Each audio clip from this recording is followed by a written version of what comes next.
Our protagonist's last life didn't end on a good note. He lay dying on the floor while his girlfriend got in bed with another guy. He lived in a world where the apocalypse had descended, and resources were more important than the lives of other people.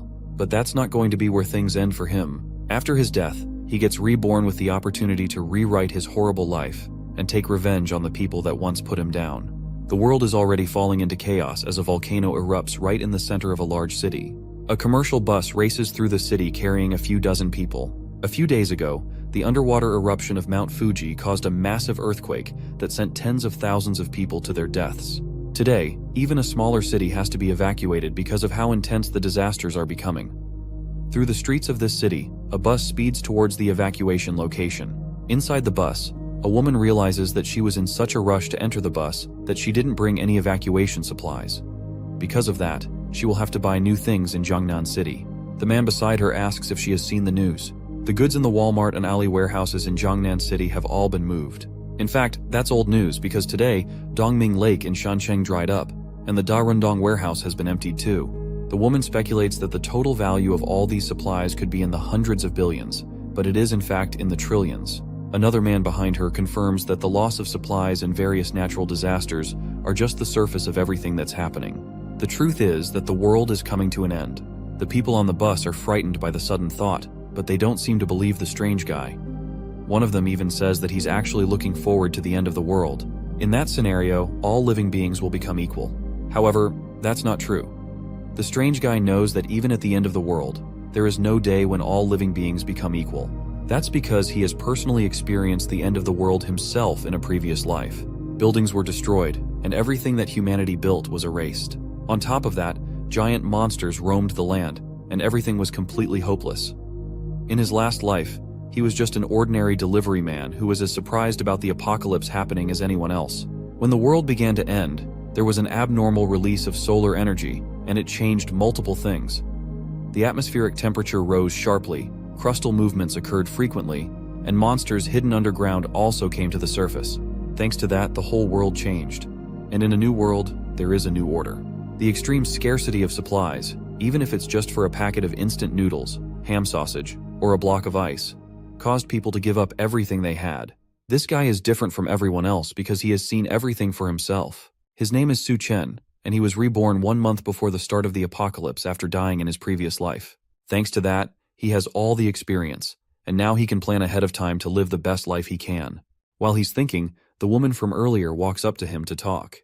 What he said scared her a bit, and she's now looking for someone to be with her during this entire thing.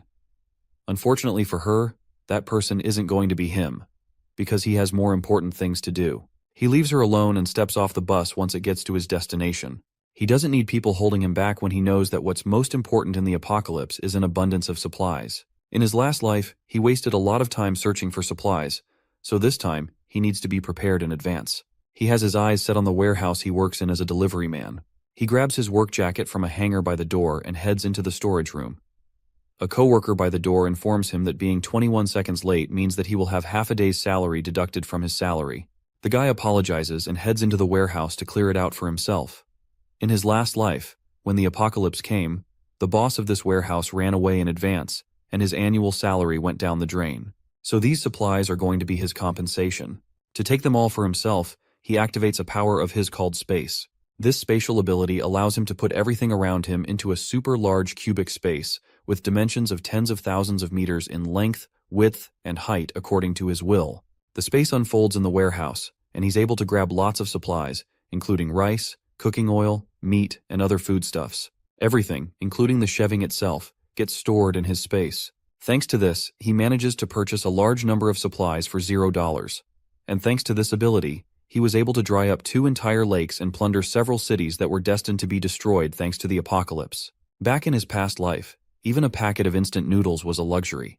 But thanks to his spatial ability, he's able to store several tons of fresh food in frozen time, meaning that the food remains fresh no matter how long it's kept in there. He finally won't have to eat dirt in the apocalypse to survive like in his previous life. After collecting all the samples, he can finally breathe a sigh of relief, knowing that he's not going to suffer in this new life. While he's checking on all the supplies he'd managed to gather, 3 men walk into the storage area to start clearing out all the supplies. They are all surprised to see the place has been completely emptied and turned into nothing but a massive haul. There's no one else there but the strange guy standing in the center, so they ask him what happened to all the supplies that were in the storage area. He immediately tells them that he has taken everything for himself.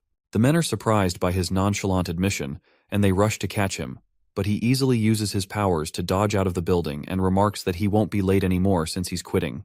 Then he just barely teleports away before one of the men can grab him. The three men are left desperately searching the area for him, but he has completely disappeared. Outside the warehouse, a portal opens up close to the ground, and the man backflips out of it and lands safely in an alleyway between the buildings. This second ability is called Space Jump, and it allows him to move within a 3-meter space whenever he wants. In the apocalypse, this ability allowed him to enter abandoned buildings to find supplies and safely escape from dangerous situations. Even in the face of mutant beasts, his space jump ability saved his life in crucial moments. With that out of the way, his zero-cost shopping mission is now complete. He throws his work jacket into the air and starts walking away from the warehouse. Suddenly, his phone vibrates, and he pulls it out of his pocket to see an emergency broadcast message. It informs him that the Earth is currently experiencing intense movement, causing localized natural disasters to appear all around the area. The message warns him to be careful, but tells him that the disasters will not affect his daily life.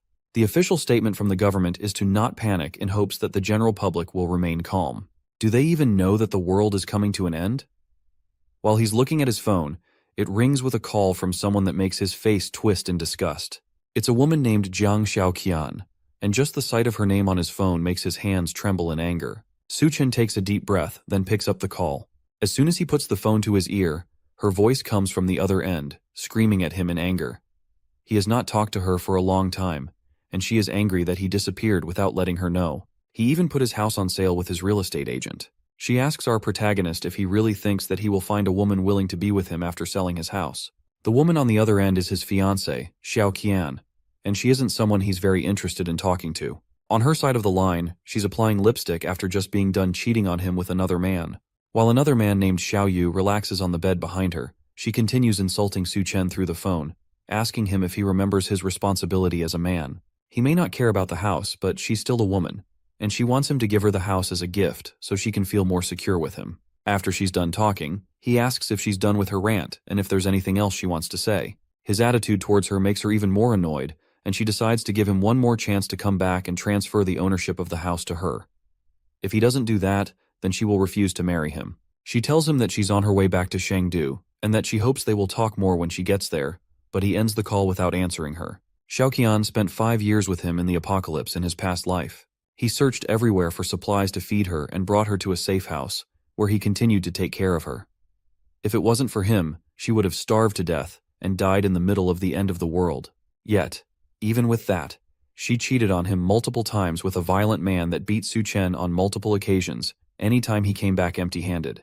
Xiao Yu also accused him of hiding all the good things from them and keeping it to himself. One day, Xiao Yu killed Su Chen in the very safe house where he took care of Xiaoqian right in front of her, then fooled around with her right in front of his dead body, all while calling him useless. She didn't seem to care, and told Xiao Yu that Su Chen died because he was incompetent, all while he slowly died in the corner and watched it happen with his last breath. He was wronged by her in his last life, and he made the mistake of entrusting her with his life once before. But this time, both Jiang Xiaoqian and the man she cheated on him with, Xiao Yu, are going to pay the price for everything they did to him. Our protagonist will make sure that they won't die easily, and that they'll experience the pain they put him through 100 times over. His hand shakes in anger at the thought of what they did to him, but he takes a deep breath and calms himself down. For now, he needs to continue his quest of finding enough supplies to survive through the apocalypse. The rest of the things he needs can only be bought with money, and because of that, he first has to figure out how to get the money in the first place. He calls his real estate agent named Manager Liu and decides to offer up his house for half the market price. His only condition is that he wants the money in cash, and he wants it right now. With the deal set up, he makes his way to Dream Real Estate to finalize the deal on his house. But when he gets there, he sees Zhao Qian waiting for him with Xiao Yu, who has a baseball bat. Su Chen isn't bothered at all and walks past them into the real estate building, but he's blocked by Xiao Yu, who angrily asks him why he dares to sell their house. Because of that, he'll make sure that Su Chen won't see the sun tomorrow. While the thug is talking, Su Chen reaches out and grabs him by the neck. Then he lifts the angry man off the ground before slamming him back on the floor. Xiaoqian jumps to try and protect her lover from her fiancé. While she pulls on his jacket, she starts yelling for someone to save them from a murderer. Su Chen wastes no time before backhanding her across the face, sending her flying onto the ground. She stares at him in shock, completely surprised that he would touch her at all. While that is happening, he continues choking Xiaoyu on the ground as he begs for help. Su Chen assures him that he won't die too quickly, then lets him go, causing the disgraced thug to back up in fear, desperately coughing. Xiaoqian goes to check on her injured lover while Su Chen steps past both of them and continues into the office. Xiaoqian still hasn't learnt her lesson and orders Su Chen to kneel down and apologize quickly while she's not yet angry. If he doesn't do that, she threatens not to marry him again. However, her empty threats are stopped once he turns around and glares at them. They freeze in fear before both of them run away, leaving him alone to handle his business. Now that they are finally gone, he steps inside to meet the real estate agent, who offers him a glass of water.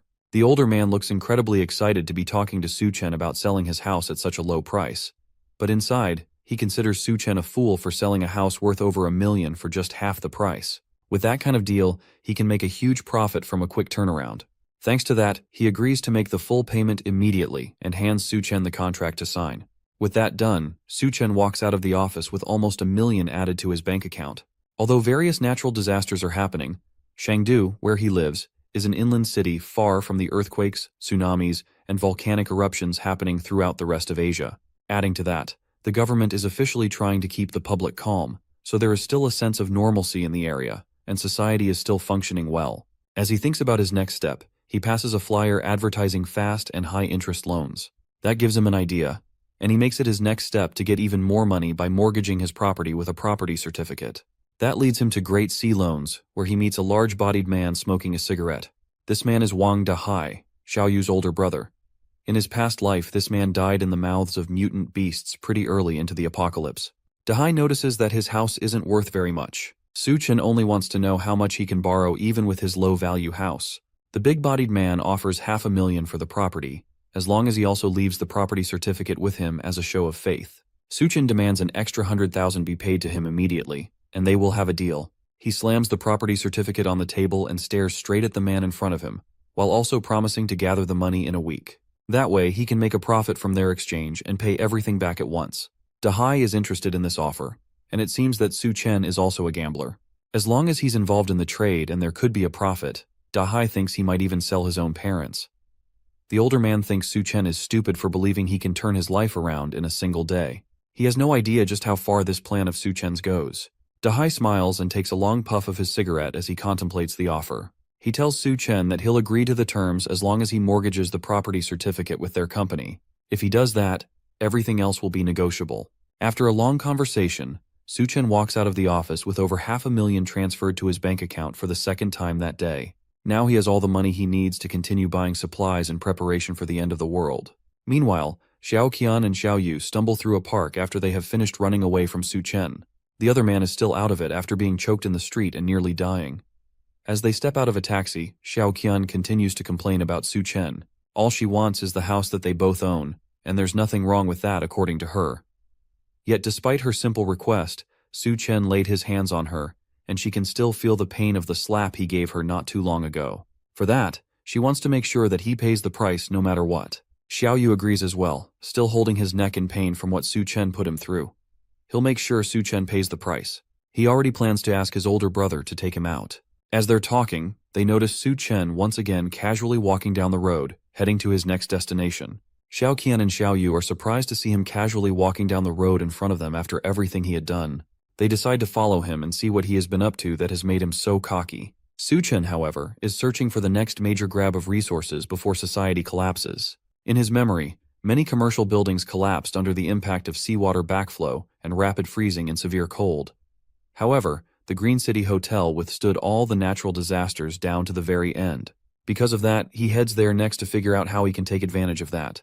From what he remembers, the presidential suite inside is well equipped, and there's even a swimming pool that should help him manage extreme temperatures. For now, it might be a good idea to use the place as a base, and on top of that, living there for a long time wouldn't be a bad idea.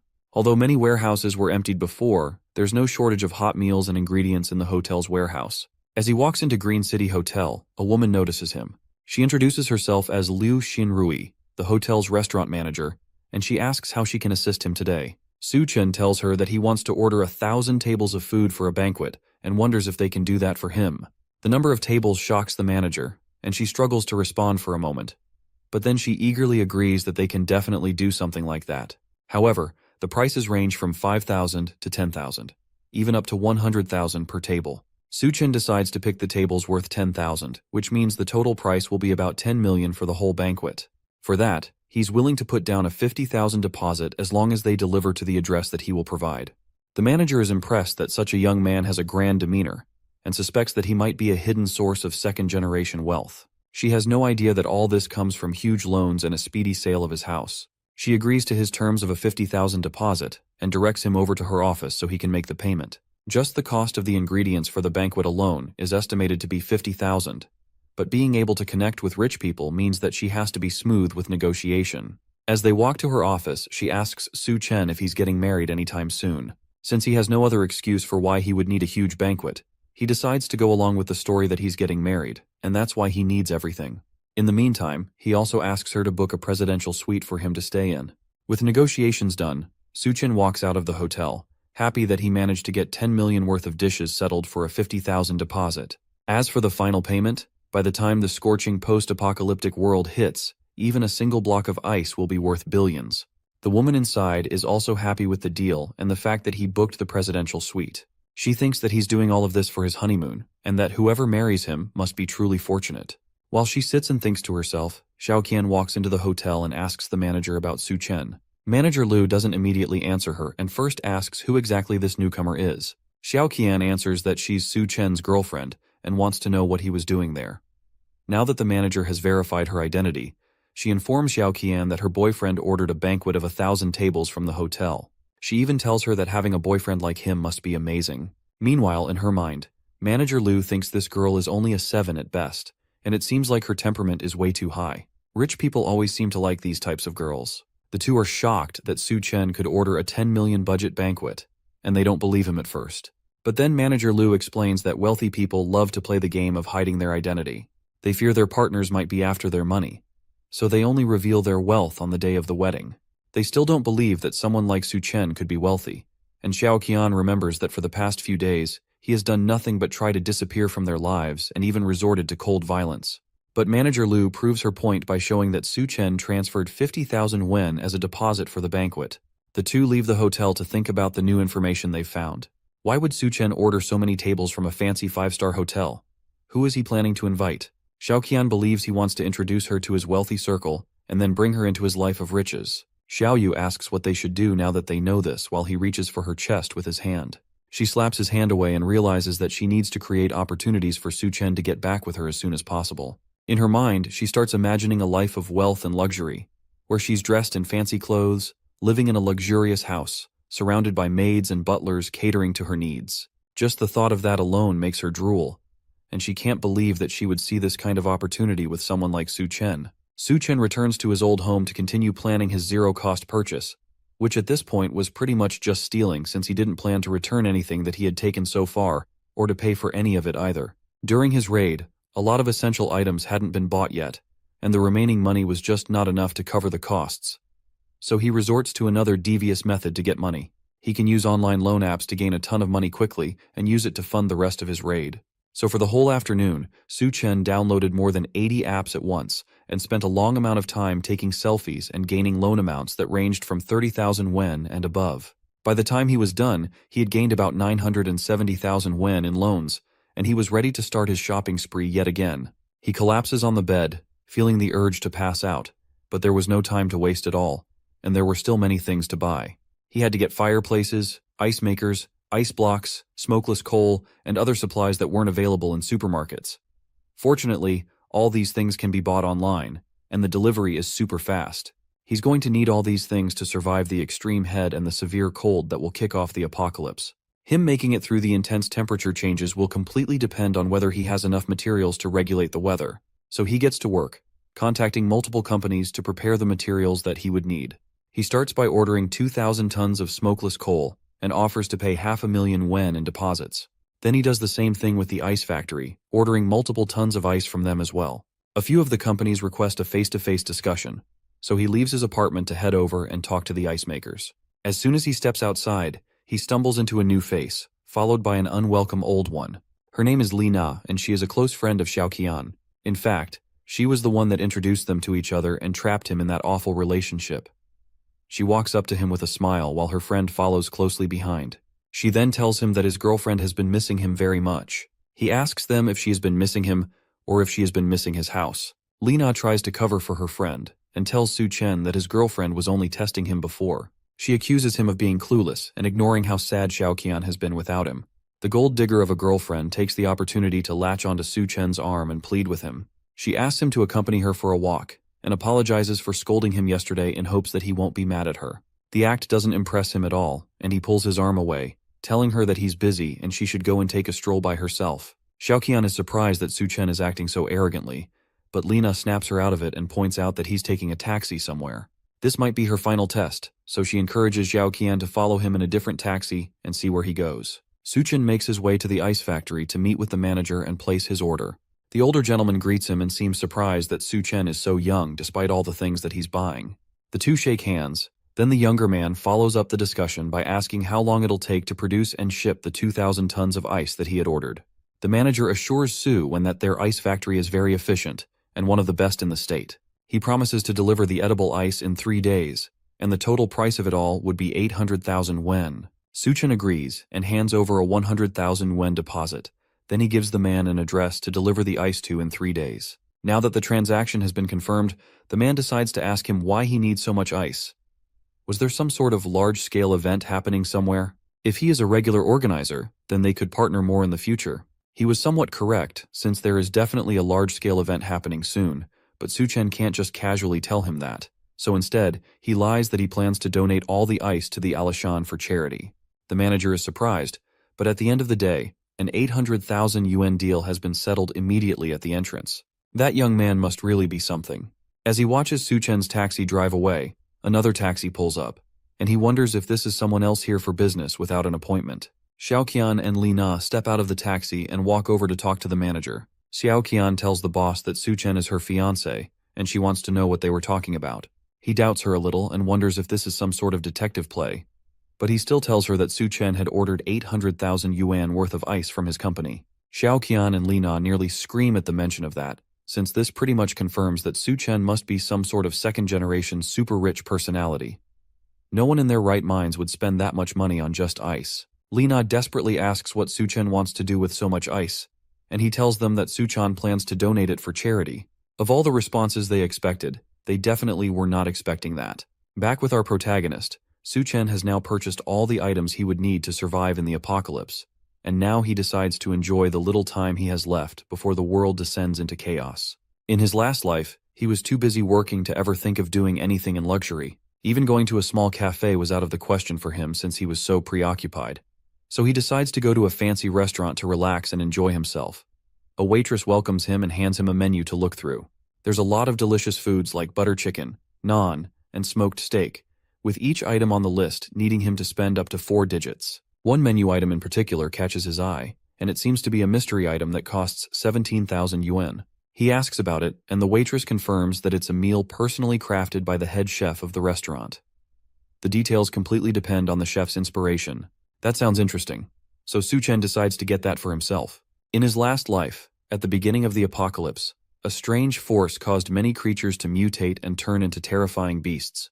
There were many monsters, like a giant serpent, that appeared in the midst of the floods in the early days of the apocalypse. He would need to prepare himself to deal with those things when they start to appear. But for now, his eyes are drawn to a pink-haired beauty walking towards his table with his food. She introduces herself as the head chef of the restaurant, and she brought the food she specially tailored for him based on his temperament. She doesn't need to introduce herself since Su Chen already recognized her. In his last life, she was known as Hell's chef, Duan Ya. She had the magical culinary skill to turn decayed monster meat into food, and no one could resist its temptation. However, those dishes were made using mutations sourced from inside monstrous beasts, and eating them would lead to certain death. She notices his dark expression and wonders if he thinks that a beautiful woman like her will poison his food, so she tries to calm him down by introducing the food. The dish is called Dual-Faced Life, and it's a piece of steak where one side is tuna fried in brown butter, while the other side is deep fried in puff pastry. It's a kind of steak with 2 flavors that leave a lasting impression. Su Chen hides his expression and takes a bite of the steak. It is definitely worth the 17,000 yuan he spent on it, and the taste is really good. If only she could cook for him in the apocalypse. but it's possible that she could poison his food and he would have no idea. Meanwhile, outside the restaurant, Xiaoqian and Li Na watch the place in jealousy and wonder what exactly Su-chan is eating there. They've heard that each dish costs at least 10,000 yuan, and the fact that he's casually going there for a snack just further proves to them that he must be some kind of second-generation kid. Once Xiaoqian becomes a rich wife, she will definitely be able to take care of her sisters. Next in his adventure around town, Su-chen heads over to the Arya Scans bar in the Golden Sales Vault of Shangdu. In his past life, he regretted not being able to enjoy these kinds of extravagant places, and once the apocalypse starts, then places like these will no longer exist. So he's taking the chance to explore this place as much as he can. A group of girls sit beside him as soon as he gets settled down. He agrees to drink with them, but his eyes notice that one of the girls doesn't seem as enthusiastic about being there as her friends. The girls tell him that her name is Yun Yun, and this is her first time in the club. Her boyfriend just recently cheated on her, so they brought her to the club to have some fun. The guy didn't sleep with her at all and went on to cheat on her with an old woman. She's so depressed that she drinks an entire glass of alcohol, then slams it on the table. She then asks Su-chen if he's single and if he wants to have some fun with her. The girls cheer him on while Xiaoqian and Li Na enter the club and notice the two of them getting comfortable in the back. He notices the two of them. Then he takes the girl by the shoulder and leads her up the stairs. The two girls chase after him as he runs up the stairs and into a random bedroom. He locks the door behind them and tries to apologize for bringing her upstairs in a rush, but the girl seems more interested in laying with him. Our protag doesn't have any interest in taking advantage of her when she's clearly sad, so he flicks her on the forehead and warns her not to go out and to try to stock up on food in her house while she still can. Then he tries to advise her not to come to places like these since she seems to be more love-minded than her friends. But then he realized that there's no point since there will be no future for her to worry about. It's rare for him to have an opportunity to come to a place like this, but in this situation, he has no choice but to avoid them. He walks into the back of the hall and sees the two girls kicking down multiple doors in an attempt to find him. With these two here, there's no chance for him to enjoy himself for the rest of the night. He manages to escape their manhunt for him and heads home to relax and escape from the rampaging girls. The next day, all the things he ordered, including the smokeless charcoal and the ice, were shipped to him. Several trucks show up in front of a warehouse he had rented for the drop-off, and he guides them in to deliver the goods. One of the truckers is concerned that the warehouse doesn't have a refrigerated room, which means that there's a chance that all the ice will melt, but he tells them not to worry about that. He instructs them to move the goods into the warehouse and directs them to specific places in the warehouse.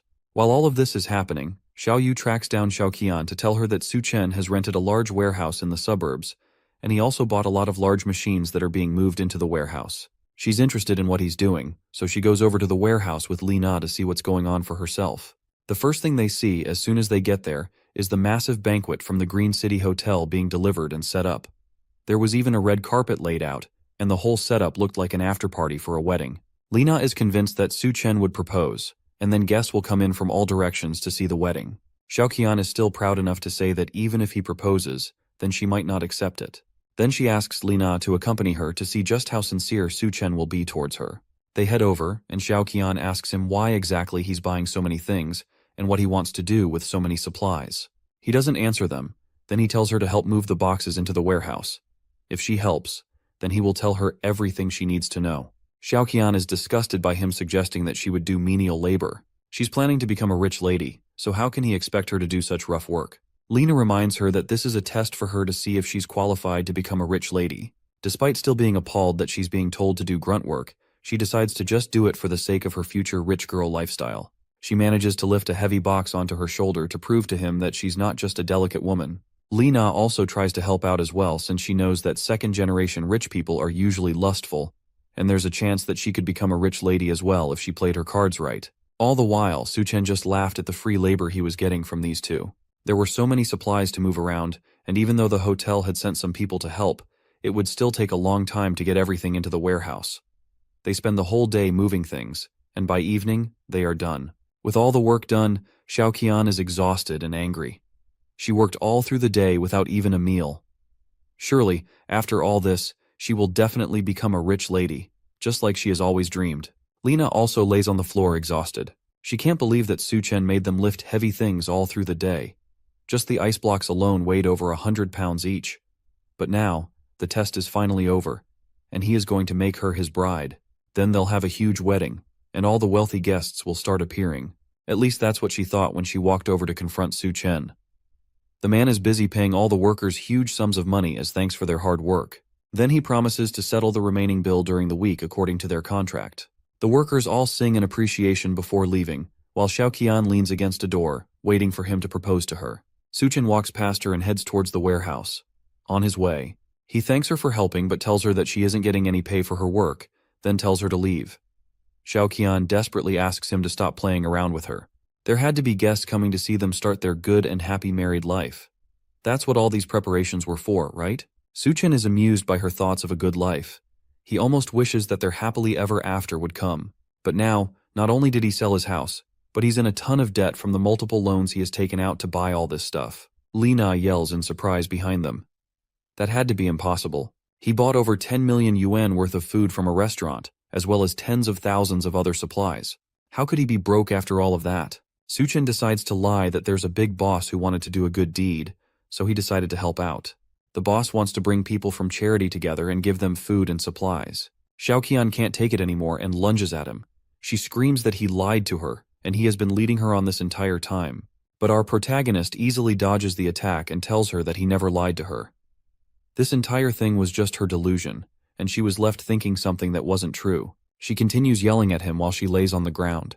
She thought he was a second-generation rich man, but now that she knows that he's broke, she tells him that he can forget about marrying her. That's completely fine with him since no one would ever care about a gold digger like her. That sends Xiaoqian over the edge, and she storms off, vowing that he will regret everything he has done to her. Lina follows behind, but not before warning Su Chen that he's finished. Su Chen is not even slightly worried about the empty threats. In the apocalypse, the only people that will regret anything are them once the apocalypse starts. With the two nuisances gone, he locks himself in the warehouse and looks at the mountain of resources that he has managed to gather. Now all he has to do is wait for the apocalypse to descend. He opens up his infinite storage and stows them away for later. Now, with all of that done, he goes back to the Green City Hotel to enjoy another relaxing meal while waiting for civilization to collapse. As he's relaxing in the hotel lobby with a nice meal, a loud group of people walk in, and they're all people that he recognizes. Dahai tells Xiaoqian that all she has to do is follow Xiaoyu to find the good life that she has been looking for. In Chengdu, his words still carry a lot of weight, and he will be able to take care of her. The younger man takes the opportunity to tell her that he will make sure to make up for the bad treatment that Su Chen gave her. He tells her that she should have dumped the abuser a long time ago to be with him. Xiaoqian falls for all of it immediately and allows him to hold her while they walk into the hotel. Then Xiaoyu assures her that his older brother will do everything he can to make sure that they take revenge on Su Chen for her. To her, Xiaoyu isn't that bad, and his big brother is quite wealthy as well. Being with him will be better than being with a bootlicker like Su Chen. The noise finally causes Su Chen to speak up and points out that Xiaoqian really isn't picky with who she decides to stick with. His sudden appearance shocks her, and Xiaoyu takes the opportunity to tell his brother that this guy is the man who dared to attack him. Dahai recognizes him as the guy that he gave a huge loan to recently. The bigger man has been planning to find him for a while now, but now that he knows that his benefactor is the same person that harassed his brother, he now has more plans for the foolish younger man. Xiaoyu is surprised that his brother knows Su Chen, and the large man tells him that this guy is the same person that mortgaged his house and borrowed over 500,000 yuan from him. And on top of that, it just so happens that tomorrow is the repayment day. It seems like they both have scores to settle with him. Xiaoqian is grossed out by the fact that he even had the audacity to borrow money from Dahai. Because of that, he definitely won't be able to clear the debt in this lifetime. Luckily for her, she didn't get involved with him. Su Chen isn't worried by the noisy guests and calmly wipes his mouth after his meal. Dahai leans down and threatens Su Chen with his pending repayment. He can't be here enjoying himself in a hotel when the man he owes so much money to is standing right in front of him. Xiaoyu yells that he won't be able to pay back the money no matter what. It's best that they just finish him now that they have the chance. The group of thugs behind him smile menacingly, and they also look eager to go after Su Chen. While all of this is happening, Manager Louis comes in to try and pacify the situation. Dahai agrees to talk it out if our protagonist kneels down and apologizes to him and his brother. If he does that, then they will consider peacefully settling the matter. Manager Louis asks Su Chen what exactly is going on, but he dismisses it, calling them nothing but simple pests. That doesn't sit right with Dahai, and the bigger man slams a large hand on the table. He had been giving our protag basic respect since, but today, he's definitely finished. Nothing he does today will be able to save him from what's about to happen. That's what he thinks, at least until some newcomers walk into the hotel restaurant and the man in front demands to know what's going on. Both Dahai and Su Chen recognize this scary-looking man. His name is Gao Qiang, and in Su Chen's last life, He was known as the Skull Crusher. He and Hell's chef were a major force in the post-apocalyptic world of Shangdu, and he even heard that after the apocalypse, the Green City Hotel became the first place of the mutations. In fact, it's very likely that Gao Chang's skull-crushing abilities grew in him because he was in the hotel when the mutations started. For now, though, Gao Chang is just a well-known entrepreneur in Shangdu, with a wide network of people in the underground and many people under his command. The man notices that Su Chen has an interesting glare. Now that the chaos has settled down and they weren't making a mess of his hotel, Gao Chang continues on with the business he had in the hotel. He brings Duanya to an office in the hotel, where Mr. Sun waits for them, pouring a glass of wine as they enter. This man is named Mr. Sun, and the chef wonders what exactly he wants to discuss with her. The man tells Duanya that he has heard about her being a great beauty, and today he finally gets to meet her in person. He offers her a drink, but the chef can clearly see that some sort of drug has been dissolved in it. As she stares at the glass in disbelief, meanwhile, Su Chen swirls his own glass of wine in his presidential suite bedroom. In his previous life, he hid with Xiao Qian in their basement, and they barely managed to survive the extreme heat of the apocalypse. He never expected that at this time he'd ditch her and she would end up following him around. Either way, it's a good opportunity to settle old scores with her and get his revenge. He watches Xiao Qian and the others play outside in the pool, and they don't seem to notice him. The two men stand outside in their swimsuits and wait for the ladies to join them.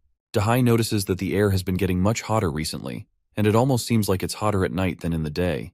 That's exactly the reason why Xiaoyu suggested that they go to the pool to cool off. Seeing the girls in swimsuits was just going to be an added bonus for them. The two men are excited just thinking about it, and they hug in joy at the bright idea. The two girls make their way towards the pool in their swimsuits, and they notice that the moon looks brighter than normal. When they reach the pool, Xiaoyu takes Xiao Qian's hand and confesses that his love for her shines brighter than the moon. She doesn't care about his pointless advances because it's too hot, and she just wants to get to the pool. Su Chen laughs at them from upstairs. The bright red moon means that the apocalypse is about to start. He swirls his glass of wine in the air and drinks to the start of the end of the world. Suddenly, the moon explodes with a bright burning heat, and the four people outside immediately feel it. They make a run for the hotel lobby, but Dahai is too slow to keep up with them. The moonlight suddenly feels burning hot, and their skin starts to burn from the heat. The people inside the hotel notice that the outside has become just as bright as if the sun were out and it were daytime. Dahai's men wonder whether he will be all right, but one of them mentions that he is probably just flirting around with the girls, and they should leave him to his happiness. As they are talking, Xiao Qian, Xiao Yu, and Li Na race back into the hotel lobby, looking like they just had a fight for their lives. They roll around on the ground and look around desperately for something to use and cool off. All the while, their skin looks burnt and red. Xiao Yu notices a fish tank, and the three of them dive into it to try and cool off. While they're inside, they argue with each other on who can stay in the pool and who should get out. Dahai's men wonder what they are doing and why they look so injured. More importantly, they wonder where Dahai is and why they ran back without him. Xiao Yu realizes that they abandoned his brother outside, but by then it's already too late. His skin is burnt worse than the others, and he has blisters all over his body. Everyone rushes to take care of him before he collapses. Meanwhile, Mr. Sun asks Duanya why she isn't drinking the wine. Before she can answer, Gao Qiang cuts in and tells him that a banquet has already been prepared for him. Mr. Sun doesn't care, though. He's only concerned by the fact that Duanya didn't drink what she was offered. Nobody in Shangdu dares not to drink the wine he pours. He tells Gao Qiang to back off since this is none of his business. At that moment, Duanya realizes that Gao Qiang had set her up. He must have done it to try and climb up the ladder and win Mr. Sun's favor. The large man thinks he's invincible in Shangdu and that he can go around harming many women, and today it seems like he targeted her. She's completely certain that there is something wrong with the drink, and she must not take it. However, there's nothing she can do to escape this situation. At that moment, the moon shone with a bright red burning light. The light blinds both Gao Qiang and Mr. Sun for a moment, before they both rush to close the curtains because of the heat. The two men are sure that something horrible is going on, and they decide to go downstairs and find out more information, while Dawn sighs in relief that a distraction like that had saved her from something terrible. Downstairs, everyone in the hotel had gathered in the lobby to try and escape. Manager Louis urges them to calm down and tells them that a rescue team was on their way to take them to a more secure location. The people don't seem convinced, and chaos starts to burst out in the lobby. Meanwhile, Gao Qiang makes his way downstairs and asks someone what's going on. He explains that there was a sudden temperature rise, and the news had reported that hundreds of people had already been injured. Mr. Sun tries to call up one of his friends to send someone to pick him up from the hotel, but they tell him that right now, they're working to make sure that there aren't any power issues, and because of that, nobody is available to come over and pick him up. Dahai is still burning in the corner from his direct exposure to the sunlight. His men tell him that he needs to go to the hospital while he screams in pain every time someone touches him. But with it being so hot outside, there's no way they will be able to get to the hospital. He tries to call one of his other men, Xiao Dao, to drive over there and pick him up.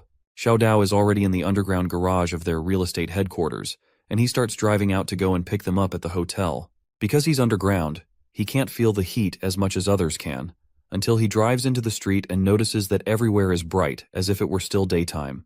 Then, his tires blow out, and the car stalls on the road. He's forced to step out of his car and run back to the building. He calls Dahai to tell him about the car blowing out, but his attention is diverted to something more painful. His shoes were dissolving with every step he took, and he tripped, falling to the ground. He opens his eyes and sees that there is a completely melted and dissolved body lying beside him. He screams and tries to get up, but his skin sticks to the floor as he does. The heat had already melted most of his face and stuck him to the ground. Back at the hotel, all that Dahai and his crew can hear are loud screams coming from the phone as the heat roasts Xiao Dao on the ground.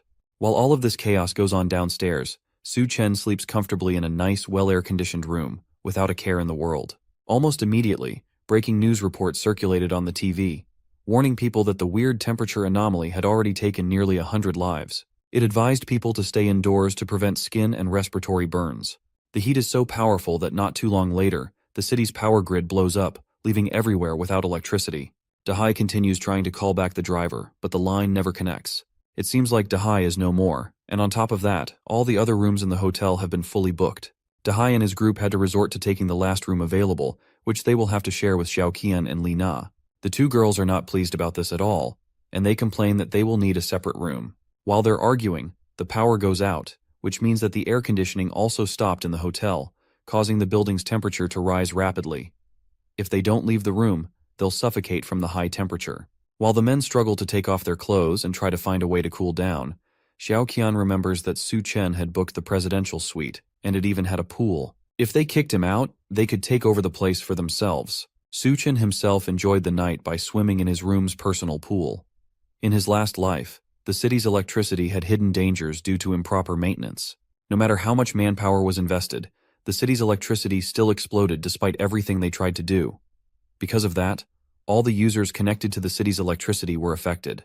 That's why he specifically chose a room with a pool, and he also prepared multiple vertical air conditioners with large backup batteries to ensure that the room stayed at a reasonable temperature.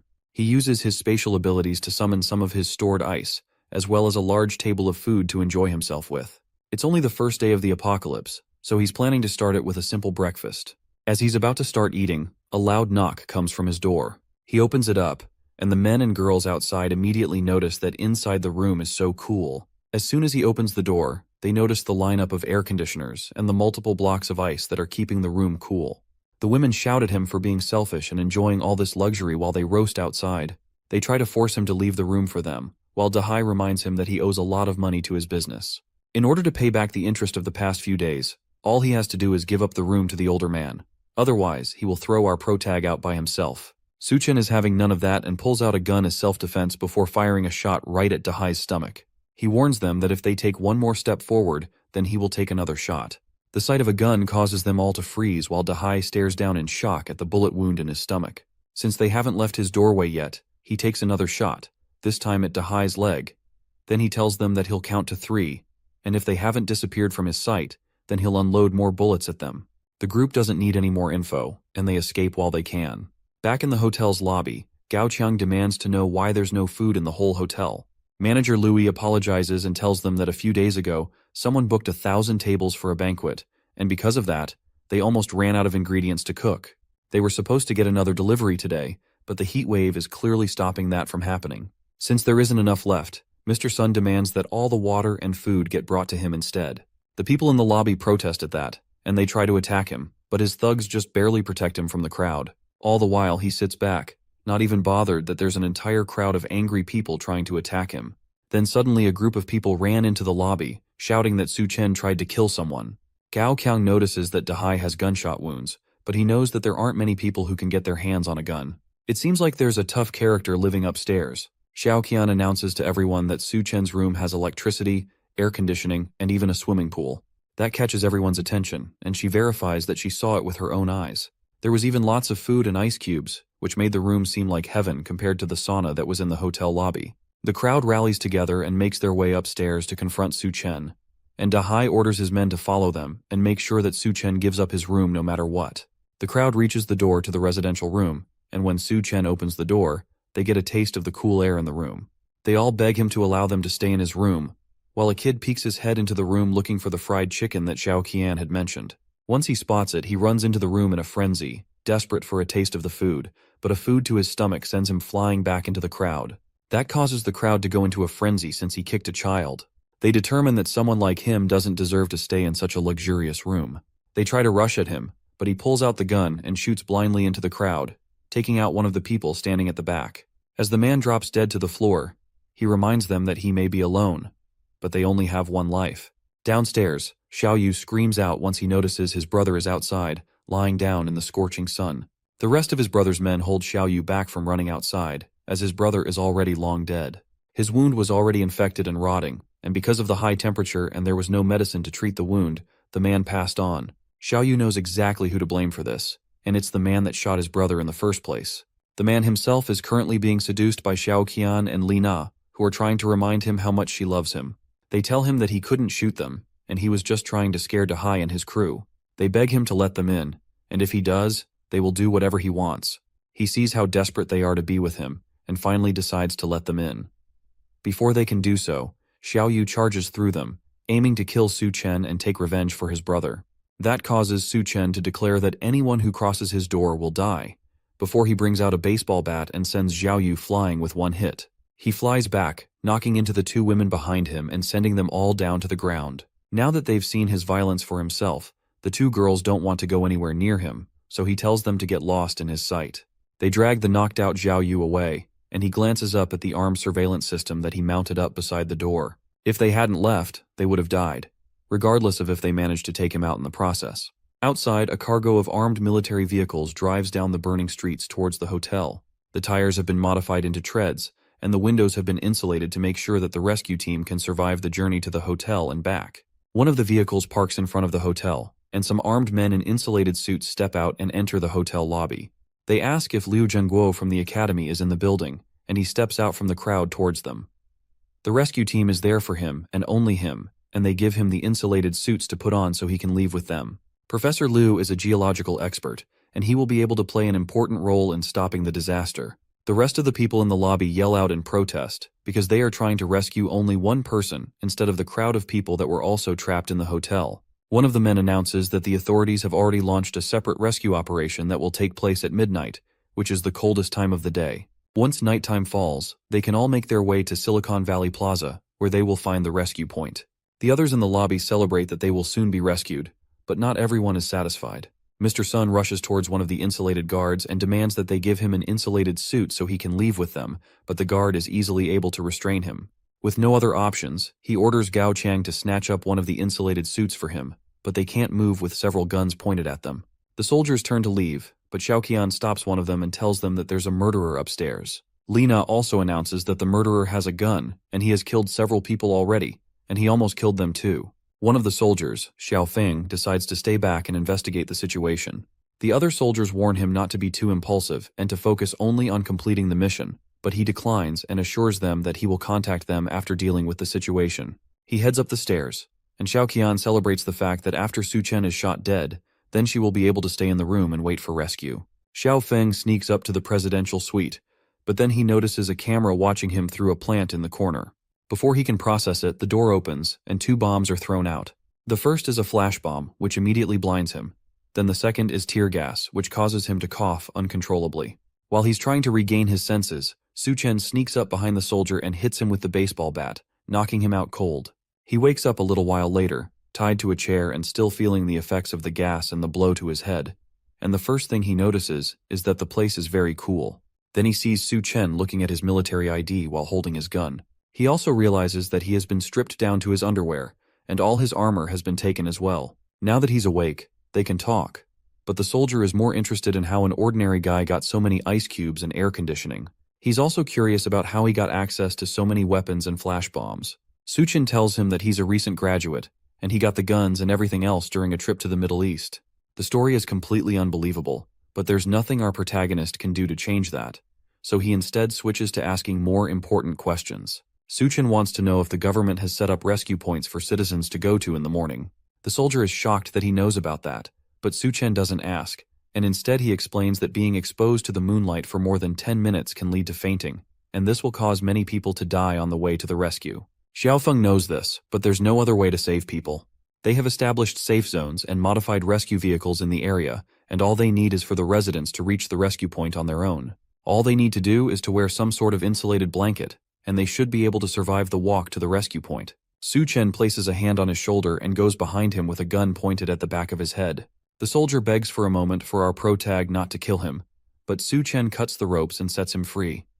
He respects the soldier's work and decides to let him go, but not before warning him about the mounted guns on the ceiling. If anyone comes after him again, those guns will activate, and no one will survive except him. He understands and decides to leave peacefully, but not before all his guns are confiscated. The people in the lobby notice that the soldier left without telling them anything except advising them to wear insulated blankets while they head to the rescue point. Mr. Sun slaps Gao Chang in anger and blames him for everything not going his way. The others wonder just how long they will have to deal with the annoying man, but they have no choice for now. Once the rescue team has taken them in, they will need Mr. Sun's connections to live comfortably. Suchen watches from the shadows and asks if Gao Qiang wishes to restore order even in times like these. The two men immediately become hostile once they see him, but he calms them down by telling them that he is only there to make a deal. To calm them down, he shows them a bucket filled with edible ice cubes. The two men go wild for the ice cubes, and one of them suggests that they kill Su Chen and go get more ice from his room. Su Chen politely counters that idea with an assault rifle to the throat. Gao Qiang seems to have more common sense and suggests that they make a deal with him instead. Thanks to that, Su Chen agrees to give them both some cubes of ice while they negotiate. The other man wonders just what is in our protagonist's room when just a cube of ice feels this good. Gao Qiang decides that for now they'll agree to his demands, then they'll look for a way to kill him later. While they're enjoying the ice, Mr. Sun notices them enjoying the ice cubes and attacks Gao Qiang for it. The bigger man tells his subordinate that he better bring out better stuff next time, else he will be dead meat. Then he takes the bucket of ice cubes and enjoys them for himself. As he's eating, he notices Duanya in the corner, still fully dressed in her suit despite the fact that everyone else has stripped down because of the heat. She glares at him while he mocks her for being too modest, but that only causes him to grab her by the hand and try to pull her away because he's in the mood. She pulls back and slaps him across the face for touching her, and he retaliates by ripping apart her suit jacket in anger. Then he threatens to have his way with her right there in the hotel lobby for everyone to see. With her jacket gone, he notices that she's actually soaked with sweat, and he offers to take the rest of her clothes off. That's the last straw for Gao Qiang, and he finally stands up to the large man. Mr. Sun is frightened by the voice for a moment, but he turns around angrily and asks Gao Qiang if he really understands who he's talking to. However, Mr. Sun doesn't realize that he's talking to a man who doesn't care anymore. Gao Qiang takes a knife from his back and jabs it into the larger man's neck. The people in the lobby freak out now that another person has been killed. Gao Qiang tells them that Su Chen is right. The world is ending, and people like Mr. Sun need to die along with it. Now with that guy dead, the place fell under Gao Qiang's command, and everyone else can either listen to him and go to the rescue point, or stay there and die. Su Chen watches them from a higher floor. It seems like his words are effective, and since Gao Qiang was the boss of the hotel in his last life, he has successfully accelerated the process of him taking over the place. Later, the new boss of the Green City Hotel enjoyed a large drink from the bucket of water that Su Chen had given him earlier. Both Li Na and Xiao Qian beg at his feet for him to give them a little water out of it in exchange for anything he wants. He throws the water at them and tells them to follow him so he can have them do whatever he wants. As the two women fight for the water on the ground, one of Gao Qiang's men asks if he doesn't plan to head to the rescue point. The boss disagrees and tells them that since it's doomsday and they want to survive, then they have to rely on themselves. The rescue point is a kilometer away, and if they don't make it there alive, then it's certain death. Since they are low on supplies, then they should not be taking freeloaders with them. Gao Qiang agrees with that fact, and he decides to take a page from Su Chen's book by keeping them as cannon fodder. Once midnight hits, it's time for people to start heading towards the rescue point. Several people wrap themselves in blankets and leave the hotel towards safety. Ever since Gao Qiang took control of the supplies, the rest of the people in the hotel haven't been given any food or water. Staying in the hotel would be certain death, but if they head to the rescue point, then there might be a slim chance of survival. The large group of people walk along the empty roads with boards tied to their shoes, but even with that, the heat is still almost too much. One of the survivors trips on the boards and falls down on the incredibly hot asphalt. She immediately melts on the ground while the other survivors continue on without her. At a time like this, no one knows if they will be able to survive, so there's no time to worry about others, even if they are family or loved ones. Xiaoqian and Lina wrap themselves in and get ready to leave the area as well. In the hotel, they only have enough snacks for about 2 days, so they're especially excited to reach the rescue point and eat as much as they can. But before they can leave, one of the men rips the towel away from Xiaoqian. He tells her that Gao Qiang gave them food, so they shouldn't be so quick to leave. He tells them to have some fun with him instead of leaving as he rips Xiaoqian's clothes. The two of them beg him to take them to a room first before they start having fun, all while Su Chen watches everything from the top floor. In his last life, he went to the rescue point with the others, but no one told him to bring a blanket. So even though it was only a short kilometer, many people died on the way there. At least with his advice from earlier, more people should be able to survive the trip and make it to safety. Meanwhile, the two girls continue to beg the man to let them have some privacy, but he laughs at them and asks what they are even afraid of. It's not like there are ghosts in the area. As he says that, 2 zombies break through the glass into the hotel lobby. Gao Qiang and the others in the lobby scream as they walk slowly towards them, and Xiaoyu wonders if they will also get turned into zombies if they get bitten. Gao Qiang grabs the other man by the neck and throws him at the zombies as a distraction, and his skin burns as soon as they touch him. After seeing all of this, Su Chen finally decides to join in on the action. He heads downstairs with a katana on his back and tells the other people to move aside. They're surprised that he wants to deal with those things by himself, but Gao Qiang tells them to watch and let him do what he wants, and once he kills them, they will kill him. Meanwhile, Su Chen watches the zombies as they growl at him. In his last life, corpses that get exposed to sunlight will mutate, but they aren't actually zombies, which means that they won't spread the virus. He calls them drought demons, and they are similar to monsters of the same name in a popular Chinese mythological creatures book. These drought demons actually retain some memories and attachments from when they are alive, and in Mr. Sun's previous life, he was killed by Gao Qiang, which should make him hold on to the desire for revenge, which in turn made him into a drought demon. So because of that, the zombified Mr. Sun completely ignores Su Chen and runs over to kill his murderer instead. As for Dahai, he died from the bullet wounds that Su Chen gave him, so he rushes towards our protagonist instead. The large drought demon lunges a clawed hand at the smaller man, and he's easily able to dodge. Then he rushes towards the other drought demon and brings his katana down, straight through Mr. Sun's head, slicing the drought demon completely in half. As he dies, a small purple crystal comes out of his body and floats in front of Su Chen. In the last apocalypse, where Gao Qiang was the leader of the Green City Hotel, he must have gotten his powers after killing Mr. Sun in his last life as well. That means that the crystal will always appear inside Mr. Sun. This is the crystal nucleus that can give normal people superhuman strength. Now it belongs to him, and he can use it to greatly improve his abilities. He barely even has a second to grab it before Dahai rushes towards him in blind rage. Instead of fighting him, Su Chen leaps over the rampaging drought demon and lands safely on the stairs. Now that he has what he came down for, the rest is up to Gao Qiang and the others downstairs.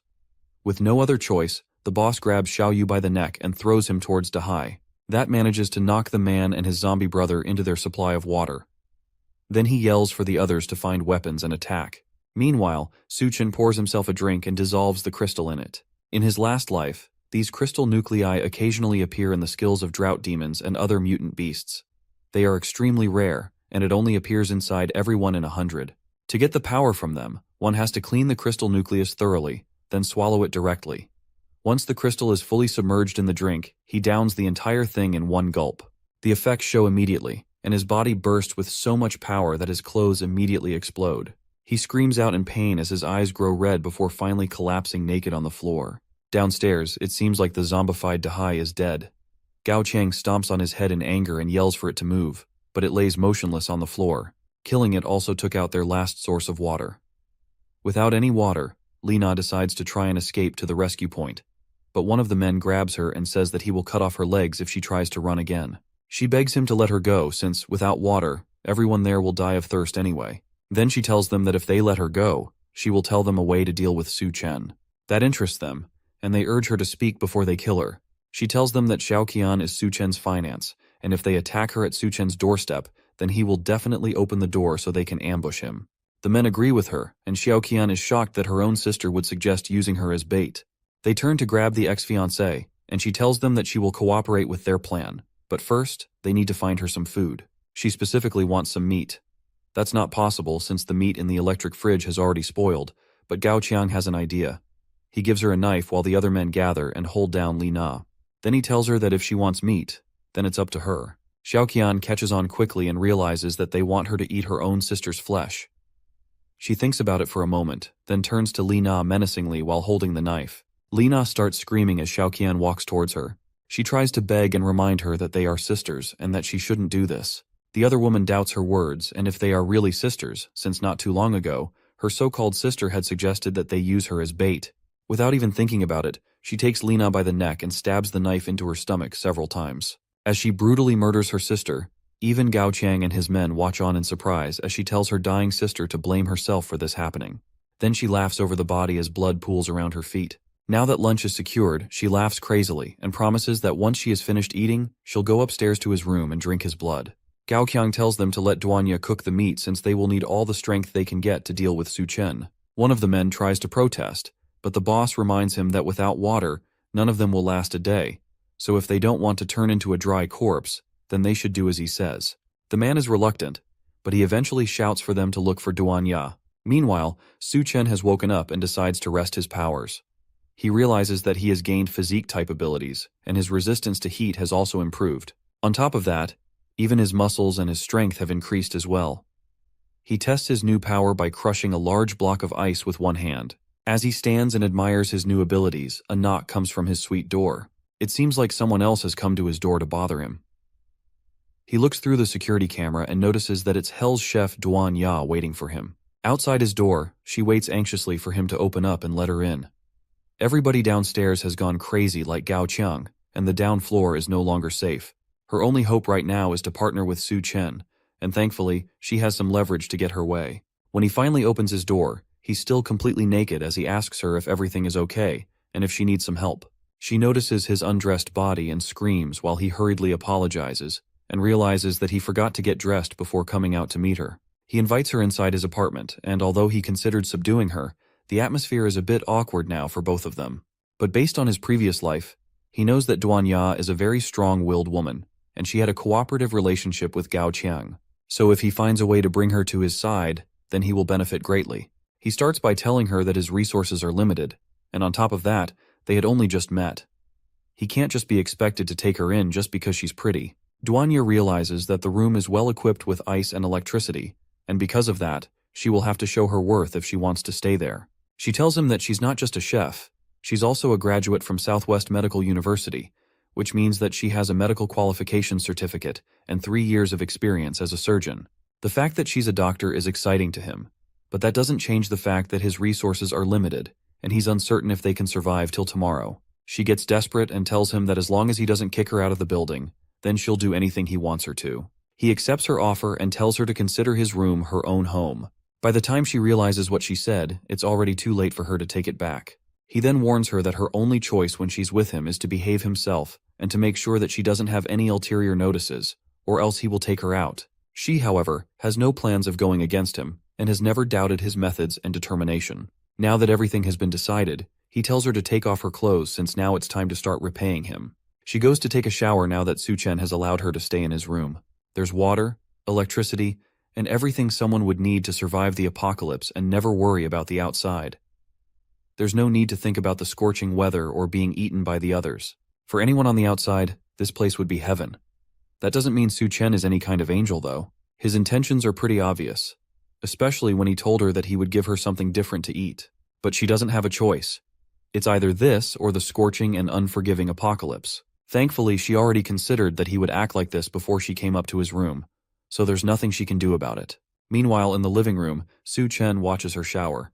He's not doing this to peek, of course. He just wants to prevent her from doing anything improper. That's what he tells himself anyway. After her shower, she comes out in a nurse cosplay outfit that he specifically chose for her.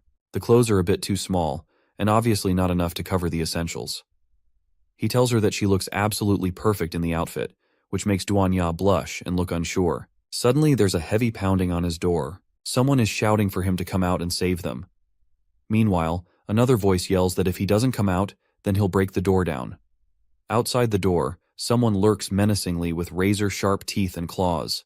Whoever is out there doesn't look quite human anymore. Su Chen is more annoyed that he has to deal with these jokers again than terrified for his life. But Duanya warns him not to go outside. These people have already eaten Lina, and if they open the door, then they might also get eaten. The fact that they ate someone catches Su Chen's attention, and from his expression it means that this is very bad news. He leaves the suite and steps out to meet the people waiting for him at his door. He tells them not to be so quick to break down the door since it'll be troublesome if it's damaged. The men in front of the door look deranged, with veins bulging all over their skin as well as red, crazed eyes. In the middle of them, Xiao Qian begs for Su Chen to save her while one of the men grips her head. As soon as he comes out, they turn to him with their sharp teeth and chuckle maniacally. It looks like this is going to come down to a fight no matter how he handles it. However, Su Chen doesn't seem bothered at all. He steps out into the hallway, and immediately, another one of the men who was hiding behind the wall tries to ambush him with a knife. The power boost our protagonist got earlier from the Drought Demon Crystal gives him sharp enough reflexes to stop the attack and immediately break the man's arm, stabbing his own knife back into his neck. That shocks the men, and they back off now that they've seen his power. But Xiao Qian takes the opportunity to break off from them, running towards Su Chen while still begging for him to save her. The damsel in distress act doesn't fool him at all, and he stops her by the neck, revealing her own set of sharp teeth and red eyes. Once someone eats human flesh, their body will mutate, and then fangs will grow in their mouth. Right now, Xiao Qian and the other men are no longer humans. He grips the woman by her face, causing her to cough and lose her breath. The men aren't concerned by it, however. It's the end of the world after all, and what does it matter if they eat people as long as they can survive? Even if they turn into bloodthirsty monsters by the end of it, at least they will be alive. Xiao Qian says that the meat was delicious, and after eating it, her body felt full of energy. Now all she needs is to take out Su Chen and take over his room. She twists her body and tries to swipe at him with her claws, but a hard kick from our protagonist sends her flying through the hall and crashing out of a window. She almost falls down onto the streets below, but she barely manages to catch herself at the last moment. She definitely won't be letting Su Chen off so easily. However, outside the hotel is still scorchingly hot, and she screams in pain while the sun burns her body up.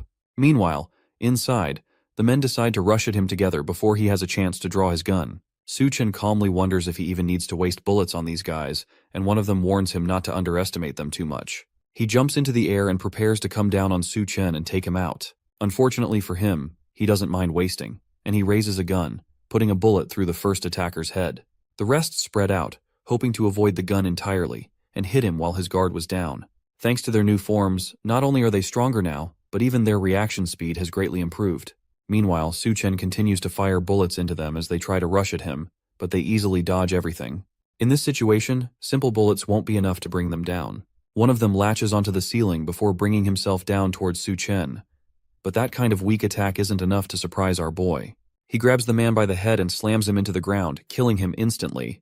Then he catches the hand of another man and takes the knife from his hand before using it to slice the necks of 2 other attackers, taking them all down. The only person left is the enhanced Gao Qiang, who rushes at him with his fist drawn back for a final attack. However, just like all the others, Su Chen calmly grabs him before he can attack and pins him to the wall by his neck. As he holds Gao Qiang against the wall, a figure leaps through the window and lands at the end of the hallway.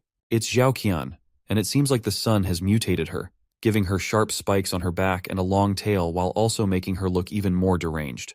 It seems like she mutated quickly into the monstrous state because of her strong attachment towards him. He snaps Gao Qiang's neck, killing him instantly, then turns to face Xiao Qian for a final battle. Since she doesn't want to disappear, he's just going to have to keep killing her until she finally leaves. Xiao Qian roars in anger as the two stare each other down. Meanwhile, Nurse Duanya watches from inside the safety of the room. She's amazed by the fact that Su Chen managed to single-handedly take down Gao Qiang's entire gang. The new monster girl that just appeared, though, gives off a very different and dangerous vibe. She tries to think of a way to help him so she can stay by his side. She doesn't want to be a burden to him, even if his way of taking care of her is a tad bit questionable. As she's wondering what she's going to do, she notices something in the room that might be able to let her stand next to him.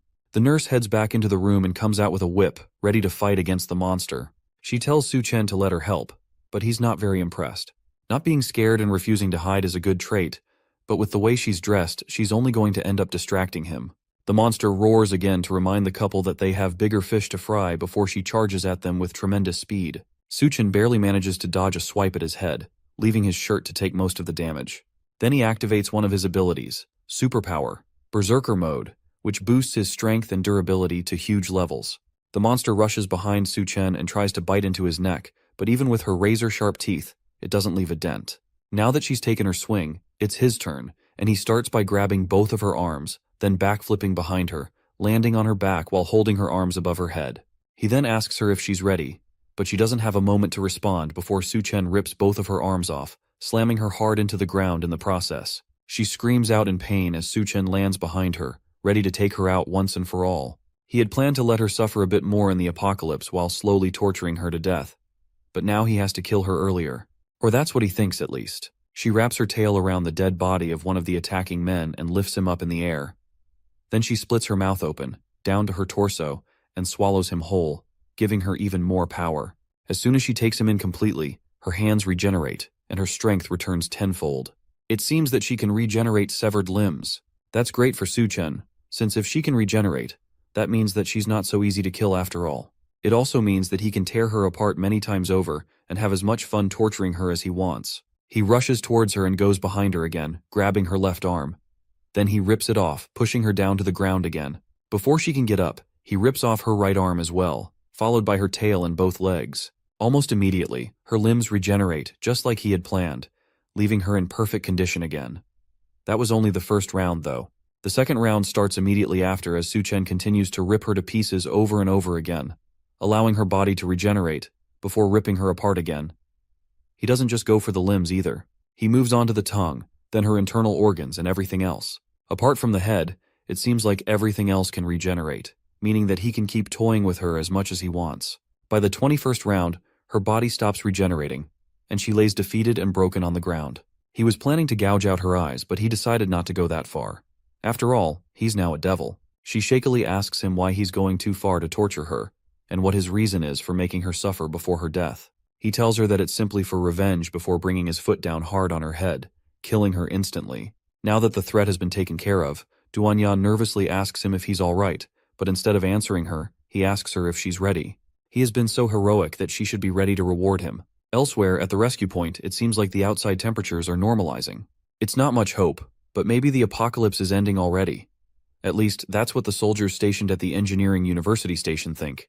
Xiao Feng, the soldier that once had a fight with Su-chen at the hotel, is one of the people stationed at the university, and he notices something in the distance. He nervously calls out to the captain of the squad, a white-haired woman, and he tells her that there are a lot of people approaching the rescue point suddenly. She turns to see what he's talking about, but instead of people, she sees a massive horde of zombies marching towards them. They start running towards the two, and the captain wastes no time in giving out orders. She tells Xiaofeng to evacuate the civilians from the rescue point while she tries to hold them off. Xiaofeng tries to argue, but she forces him to go inside. Since he has no choice when given an order, he reluctantly rushes in while telling her not to die. Meanwhile, Su-chen plans to show Duanya the power of a berserker for probably the third time. At this point, she has rewarded him more times than she can count, and she covers herself, wondering how he wants to go at it again. Su-chen tells her that now that the extreme heat wave is over, he has to go out for a bit. Before he does that, though, he has to show her some unforgettable memories. She asks why she can't just come with him, but people around him must follow a couple of strict conditions. They must be valuable, and they must absolutely obey his orders. After their session, it seems that Duanya has completely submitted to him. Next, he has to hurry into town before the seawater surges in. In his previous life, many of the zombies were driven by the obsession to reach the rescue point, and eventually, they formed a tidal wave horde and attacked their former escape route. Many civilians and soldiers died in the tidal wave attack, and the incident also led to a large amount of military weapons being scattered. Thanks to that, a lot of idiots on the streets now have access to guns, and ordinary people went around shooting each other to survive and for fun. This is how various factions formed over time, and multiple people rose to power among the chaos. Some, however, were just too stupid to use their newfound power in productive ways. Like the group of people that thought they'd be able to stop his car by standing in front of it with a gun. They yell for him to stop the vehicle, but he simply barrels through them at full speed, running them over as he continues to his destination. As he drives through the city, he notices that, just like in his previous life, the walls crack from the scorching sun, and the combined onslaught of the zombie wave eventually led to the collapse of the subway station. Thanks to that, a large number of people died underground, and the number probably reached the thousands. He stopped the car for a moment to look into a hole in the ground, and a large number of zombie eyes stared back at him. The zombies underground are attracted by the roar of the car, and even though there could be a large number of crystals down there for him, not all zombies have crystals in their heads, and it would be way too time-consuming to crack each skull open one by one. Instead of doing that, he decides to head over to the engineering college and check out the situation for himself. It's the first time he has been back at the engineering university since he graduated. Now it's filled with more delinquents and zombies than he remembers. As he walks through the front door, he's greeted by a group of people who seem to be holding zombies as pets by chaining them to the walls. They tell him that he's entering their territory, and so he better hand over his backpack if he wants to get by without being attacked. Suchen pretends to be defenseless for a moment and pulls out a braised chicken leg from his backpack that he plans to give them in exchange for being allowed to pass. The group of people who likely haven't seen good food in several days immediately go feral at the thought of eating chicken legs. Suchen smiles and tosses the food for them on the ground, and they all jump over each other to grab it. But as they fight for it, our protagonist pulls the meat back using a piece of string and tells them that they aren't worthy of eating the chicken legs. This makes them angry, and they pull out their weapons to get back at him for messing with them. That forces Suchen to stop messing around, and he pulls out a gun to end them quickly. He doesn't remember so many idiots from his previous life. It could be that his warnings caused a lot more people to survive than before, and that ended up leading to the current situation. He heads up the stairs and reaches the Department of Reptiles and Snakes, and the large lock on the door tells him that nobody has entered the lab in a long while. Entering into the room, he can tell that many snakes have died since the air is filled with the smell of decay. He looks through the room for a little bit, until he eventually finds what he's been looking for: the Golden King snake, which will mutate into the water rattlesnake army leader. It seems like it has survived for so long by eating all the other snakes. In his previous life, this snake was one of the earliest to undergo mutation, and it ate quite a few people. In fact, it almost swallowed him as well. In about a week, when the flood comes, it will begin to mutate, and it might become so strong that it will become difficult for even him to defeat. Even now, it feels like the snake has already started forming a hint of intelligence. He will need to be cautious around it from now on. As he's looking at the snake, he senses something from outside the room. It seems like some people are here to greet him. The thugs outside the door yell for him to come out. It's useless to hide since they already know that he's hiding in there.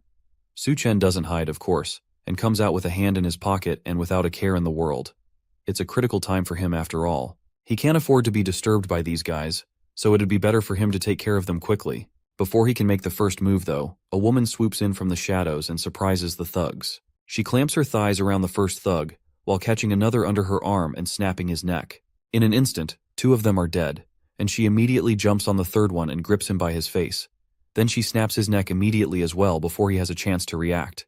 With everyone else dead, Suchen decides to join in on the party and points a gun at the back of her head, complimenting her moves as he threatens her life. She doesn't wait for him to shoot and instead goes on a counterattack, hitting his hand with her elbow to shift the gun away. Then she jumps on her hands and leaps onto his neck, trying to twist it, but she finds out way too late that his neck is a bit too hard for her to crack like the others. Instead, she's left sitting on his shoulders with her crotch embarrassingly pressing against his face. He takes a moment to breathe in before asking her what exactly she thinks she's doing. After a little bit of struggle, he has her tied up in a questionable position with red ropes, and the gun is once again pointed to her head. With no other option, she finally introduces herself as Bai Kang, the captain of the Azure Tiger Special Operations Team. Despite her current predicament, she advises him to behave himself and let her go. Suchen ignores her words and asks if she knows someone named Xiao Feng from the Special Forces team. She's surprised that he knows Xiao Feng, and he tells her that he once saved the soldier's life. Not a complete lie, but not the truth either. With that information out in the open, she decides to tell Suchen everything that she knows so far. A group of fugitives took over the school and used students as hostages while they stole weapons. When the zombie horde attacked the rescue point, Xiao Feng led the civilians to leave first, but he didn't expect that some of the prisoners had escaped and infiltrated among the normal civilians. Considering the circumstances, Suchen doesn't think it's her fault that the prisoners escaped. Bai Kang agrees, and says that as long as they have the proper weapons, then the people have nothing to fear. As she talks, Suchen spawns a grill and uses it to prepare some meat that he eats right in front of her. That makes her uncomfortable enough to ask how long Suchen plans to keep her tied up like this. He agrees to let her go, as long as she promises not to clamp his head down with her legs like she did before. She agrees to that, but only if he lets her have some steak too. After he unties her ropes and she gets her hands on her guns again, she tells him that she has her own things to deal with, meaning that she can't help him too much. For now, all she can do is provide some power support. That won't be necessary, and he tells her to hurry up and leave before she ends up bothering him. She reminds him that she actually plans to sneak attack their stronghold and retrieve the looted goods so the people trapped in the college can survive. Because of that, this might be the only time they meet. She turns to leave, but the promise of more supplies causes him to call her back. He lies that Xiaofeng is his brother, and because of that, he plans to help her out. But his true motivation is clearly the supplies that she's after. The supplies are located in a room in the administrative block, and inside there, a group of thugs with guns hold multiple students hostage while guarding the looted supplies. The boss of the gang asks his subordinate how things are going, and the low-level thug replies that most of the guys are waiting outside, and they are ready to storm the students in the dorm.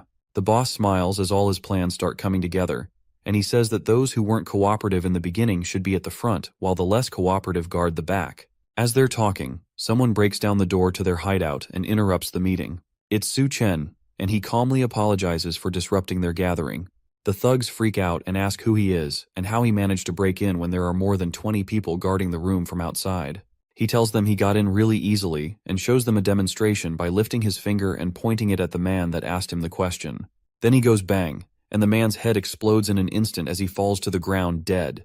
As the other thugs scream in horror, Su Chen tells them that if they move, then they will die. Meanwhile, Bei Chang looks through a sniper scope from the roof of the building opposite the administrative block. She's the one that has been taking out the thugs as well as providing sniper support to Su Chen the entire time. Even with that, however, there are still many thugs in the room, which makes this a very dangerous situation. Su Chen's plan to lure the enemy in alone is way too risky, in her opinion. But the man insisted that he get it done solo. He was the one that gave her the sniper rifle and told her to take an outpost on the roof of the opposite building. The plan is to shoot wherever he points and use that to scare the thugs. It's a really absurd plan, and she has no idea why she agreed to it in the first place. But there's no turning back now. Suddenly the curtains close and she calls Su Chen in a panic, asking how it's going on his end. Instead of his voice in response, she hears the other thugs laughing now that they have figured out that he set up a sniper outside. It seems like she has been spotted just like she knew she would be, and things have turned dire for our protagonist. With no other choice left, she rushes off the building and makes a mad dash toward the administrative block to save her temporary companion. Hopefully Su Chen can find a way to stall for time while she rushes to rescue him. As she runs through the campus, she hears someone on the other end order for Su Chen to be killed. There isn't much time, and Su Chen must already be dead. When she finally reaches the room, ready to avenge her fallen companion, she's shocked to see that everyone in the room has already been taken out, and Su Chen stands in the center, holding the boss thug by his neck. It seems like she's already too late, and on top of that, there are no more supplies left here. The boss begs for his life as Su Chen holds him up by his neck while also sneakily moving the supplies into his magical space. He claims that Su Chen would not dare to kill him since the people behind him would never let him get away with it. Our protag is not fazed by the empty threat and snaps the man's neck, promising that the people behind him will join him in death soon enough. Bai Chang is surprised that Su Chen managed to defeat everyone in the room so easily without her help. He tries to play it off by saying that he has been doing exercises regularly, and that's the reason why he has the strength to pull off these amazing feats. Besides, there are no more supplies in the room, and they were probably already starving and weak by the time he got there. Bai Kang is not convinced and wonders if anyone else could have raided them and taken all the supplies. And now that the supplies are gone, then what will happen to the students? Su Chen will share some of the supplies he raided with them if he needs to, but it all depends on how they behave. While she's still asking questions, Su Chen walks past her and heads to the girls' dormitory, since he asked the thugs earlier and they told him that Xiao Feng and the other students had all gathered there. Now that they have left the room, one of the bodies hanging out at the back starts to move. She twitches, then her eyes open, revealing that she's actually alive and was listening to the whole thing. Meanwhile, one of the thugs walks through the campus looking for someone who has run off to cause trouble. He finds her in the room that Su Chen and Bai Chang had just left, and it's the girl that listened to the entire conversation. They hurry up and get her down, and she falls to her feet as soon as they set her free. He asks her if she found what she's been looking for by pretending to be a prisoner for several days. She then tells him that since she had a close call with death, she needs the comfort of the man whose name is Steel Fang. He agrees to comfort her and pulls out a thorned whip that he uses on her back. She screams out in pleasure as soon as the whip hits her back, and the thug asks her how she's feeling. It seems like the painful comfort managed to make her feel much better, and she tells them exactly what she saw while she was hanging up as a prisoner. Steel Fang asks her who took all the supplies, and she tells him that it was a devil, and his name is Su Chen. Meanwhile, Su Chen and Bei Tang make their way back to Xiao Feng. The soldier is bandaged and looks hurt, but he tells them that he's fine. He's more interested in the other man that walked in with her. Su Chen asks to see his wound, and although it started out as just a scratch, it's been getting much worse recently for some reason. Su Chen tells him that the wound was caused by the cannibals, which are creatures that eat people. Their nails are full of bacteria and viruses, and without medicine to treat the wound, it could become life-threatening. Now, medicines are rare resources, and they are impossible to find. but at the same time, it would be unacceptable to die like this. After hearing this, Su Chen decides to share some of his medicine with him. They are both surprised by the amount of medicine Su Chen provided them, but he tells them that he did it because Xiaofeng is his brother. In his previous life, there was a man in the military whose combat power was comparable to a humanoid nuclear bomb known as the God of War. If that person turns out to be Xiaofeng, then investing in his friendship and survival will definitely benefit him. Xiaofeng tells our protagonist that he owes a favor, but he also knows that Su Chen didn't come to their hideout just to deliver medicine. He asks Su Chen to tell them what he actually wants, and he tells them that a great flood is coming soon and they will need to evacuate quickly. The extreme heat is already causing the glaciers to melt rapidly, and because of that, seawater is flooding the mainland rapidly. If they don't leave as soon as they can, they, as well as the entire land, will be submerged in floodwater. The people listen to him in shock, but one of the other survivors doesn't believe him. She accuses him of only trying to drive them away so he can monopolize the school's resources. He remembers exactly who this loud girl is. Her name is Fang Qing, and she's his classmate, a famous female boxer at his university, and a second-generation rich girl who likes to create gender divides. She walks up to him and asks if he has any food in his bag. Before he can answer, she reaches for the bag and tries to take it from him. But Su Chen stops that with a quick dose of gender equality and a slap to the face that's heavy enough to immediately leave her cheek swollen and take out a tooth. While she nurses the wound, the rest of the people in the hideout start to cheer the attack. She has been a nuisance around them for a while, and she has also been hogging a whole dorm by herself just because she has some money at home. Because of that, everyone has been fed up with her for a while, and they immediately cheer for her to be kicked out of the dorms immediately. It looks like she's already quite infamous there, and the cheers for her to be thrown out cause her to lose her mind in rage. She threatens to go and find her father and get them all killed, then she storms out of the area. Bei Kang comes in to check if our protagonist is alright, but he warns her that the girl is heading off to find her father and someone should probably stop her. Though that running to daddy doesn't help much in the apocalypse. She walks out into the school grounds, ranting about how men in the country are all beneath her, especially Su Chen. None of them can hold a candle to any of the gentlemen abroad. The name Su Chen attracts unwanted attention from one of the men that she says is beneath her. It's the thug from earlier, and he grabs her from behind, then asks her where exactly Su Chen is. The man of the hour walks out of the dorms and towards the exit. Captain Bai can handle the evacuation while he goes on to find what really brought him to the campus in the first place. The most important thing is to wait for the Golden King snake to mutate so he can harvest the crystal from it. Maybe he'll even get its ability to manipulate water. As he walks through the courtyard, a girl's voice calls out to him, begging him to save her. He turns and sees Fang Qing tied up and hanging off the ground. Behind her, there's a man laughing while standing on the truck that's holding her off the ground. Su Chen jokingly asks her if she managed to find her dad, while she still begs for his help. The man on the truck introduces himself as someone from the Federal Bureau of Evolution, and he's here to get back at Su Chen for snatching up his supplies. For their meeting today, he has prepared a truckload of surprises. He opens up the back of the truck, and it's filled with a small army of drought demons who all swarm out and surround him. Inside, the soldiers and the civilians hear the cry of all drought demons that have just been released. They know that the sound is coming from the direction Su Chen left in, and that means their new companion could be in danger. Bei Chang tells Xiaofeng to stay put and guard the civilians while she goes and checks up on the situation, but he refuses. This time, he won't let her go off on her own again. Meanwhile, back with Su Chen, the thug asks if the loud girl with the still swollen face is his classmate. If that's the case, then this is his opportunity to be a hero and save the beauty. All he has to do is kneel down and beg, and the girl will be let go. Su Chen takes a moment to think about the offer, and the snobby girl yells at him to hurry up and kneel down to save her. It's not impossible, but there's just one problem. Fang Qing doesn't even wait for him to say what the problem is, and starts desperately asking why he won't be able to save her. He just said he will save her after all, and it won't be impossible. How could he go back on his word when he's a man? Su Chen tells her that he is definitely a man, but he's not worthy of saving her. Instead of him saving her, he can help her contact those foreign gentlemen she keeps boasting about to see if they're willing to save her. That explains why he's so reluctant to help her. It's because she called him inferior, so he's taking revenge on her by doing this. Well, if he thinks that she'll apologize and beg him to save her, then he is completely wrong. According to her, she doesn't even need him to save her. Su Chen laughs and points out the huge horde of zombies rushing towards her from behind the truck. Hopefully she won't regret her own words in a moment. Fang Qing nervously glances at the zombies that she forgot about in her anger. In her last moments, as the zombies gripped her legs, she screamed for help and begged for Su Chen to save her. It seems like she was wrong after all. As the zombies tear her apart, she screams at the top of her lungs for him to save her, but it's already too late. After the screams die down, the Bureau of Evolution officer laughs at how insane the situation was. It seems like Su-chen truly is a terrible person who can't even help another in a dire situation. But that's alright since he'll be joining her soon. Then he tells our protagonist that he will now show off the technology of the Federal Bureau of Evolution. He pulls out a jar of powder and rubs it on his face. All he has to do is apply this powder to himself, and monsters will obediently listen to anything he says. That's because the powder is actually the ashes of dead drought demons. Once anyone applies it to themselves, that makes the zombies think that that person is one of them. That causes the man to pause and take a look at the bowl in his hands in fear.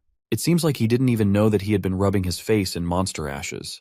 The man rushes to spit out any powder that might have gotten in his mouth, and he's disgusted by the thought that he had been rubbing monster powder on his body the entire time. Now he's mad, and he orders the monsters to tear him to shreds. They growl and rush at him with their claws out and their teeth bared. Su-chen wastes no time and summons a pair of katana from his personal storage, then rushes through the crowd of zombies, slicing them all into bits in less than a second. He finishes them off so fast that he's standing right in front of the truck before the man is even done coughing. The bureau official turns around and sees his opponent casually staring up at him, looking completely unbothered. There were still several zombies swarming him from behind, and his two soldier allies arrived just in time to see him about to be surrounded. The bureau official orders the zombies to attack again, but none of the zombies move. Su-chen pats the dust off his shirt and tells the man not to bother shouting. It's pointless since no matter how much he screams his lungs off, the zombies won't do anything. The man from the bureau asks what he means by that, and his questions are answered as all the zombies spontaneously fall to pieces behind him all at once. The man has no idea how that was even possible. Su-chen doesn't answer him and instead uses his power to teleport behind the man and grabs him by the neck. He never wanted anything to do with the Federal Bureau of Evolution, so he asks who exactly ordered the man to come and kill him. If he doesn't give up his master, then Su-chen has no reason to spare his worthless life. Our protagonist pulls on the man's metal mask while smirking down at him. The man starts to scream as the pressure becomes too much for him to take, and in an instant, Su-chen rips his head right off of his shoulders, with the bottom still connected to his spinal cord. Beikang is shocked that he resolved the seemingly impossible situation in an instant. It's similar to before, and this sort of power is not something that can be achieved through training alone. This guy must be some kind of monster. Su-chen is more frustrated by the fact that he had to use so much force against these small fries. From now on, he's going to have to show more restraint against people before things get troublesome for him. If only he had a capable assistant that he could work with, then everything would be easier. Meanwhile, back at the hotel, Duanya is startled awake by a sudden dream. Once again, she had a dream about Su-chen, and she can't seem to get him out of her mind. Why hasn't he returned to her yet? A loud voice comes from outside the room, and she jumps in fear for a moment. Then she remembers Su-chen's words about who he needs close to him. Whoever he keeps by his side must be useful to him, and if they are useless, then he will not take care of them. The remainder of Su-chen's words motivates Duanya to pick up a gun from the cupboard and face her fears head-on. She's determined to become his right-hand man no matter what, and to do that, she needs to be able to take care of herself. The former cook pushes her way into one of the study rooms in the suite, armed with 2 pistols and a mean poker face. Even with all that, though, there's no one in the room, despite the fact that she's sure that the voices came from there. Another growl sounds behind her, and she turns around just in time to see that one of the drought demons had snuck up behind her. The zombie walks menacingly towards her and pushes her back against a table in the room. She has no idea where it came from or how it even got behind her, but there was nowhere for her to go now that she's been backed up to the table. Her only hope now is the gun that she swiped from the room before she stepped out to fight. Before she can use it, the drought demon slaps it out of her hand and sends it flying behind the table. Then it shrieks at her, opening its mouth wide to attack the former chef. With no other way to defend herself, she shuts her eyes and prepares for the worst.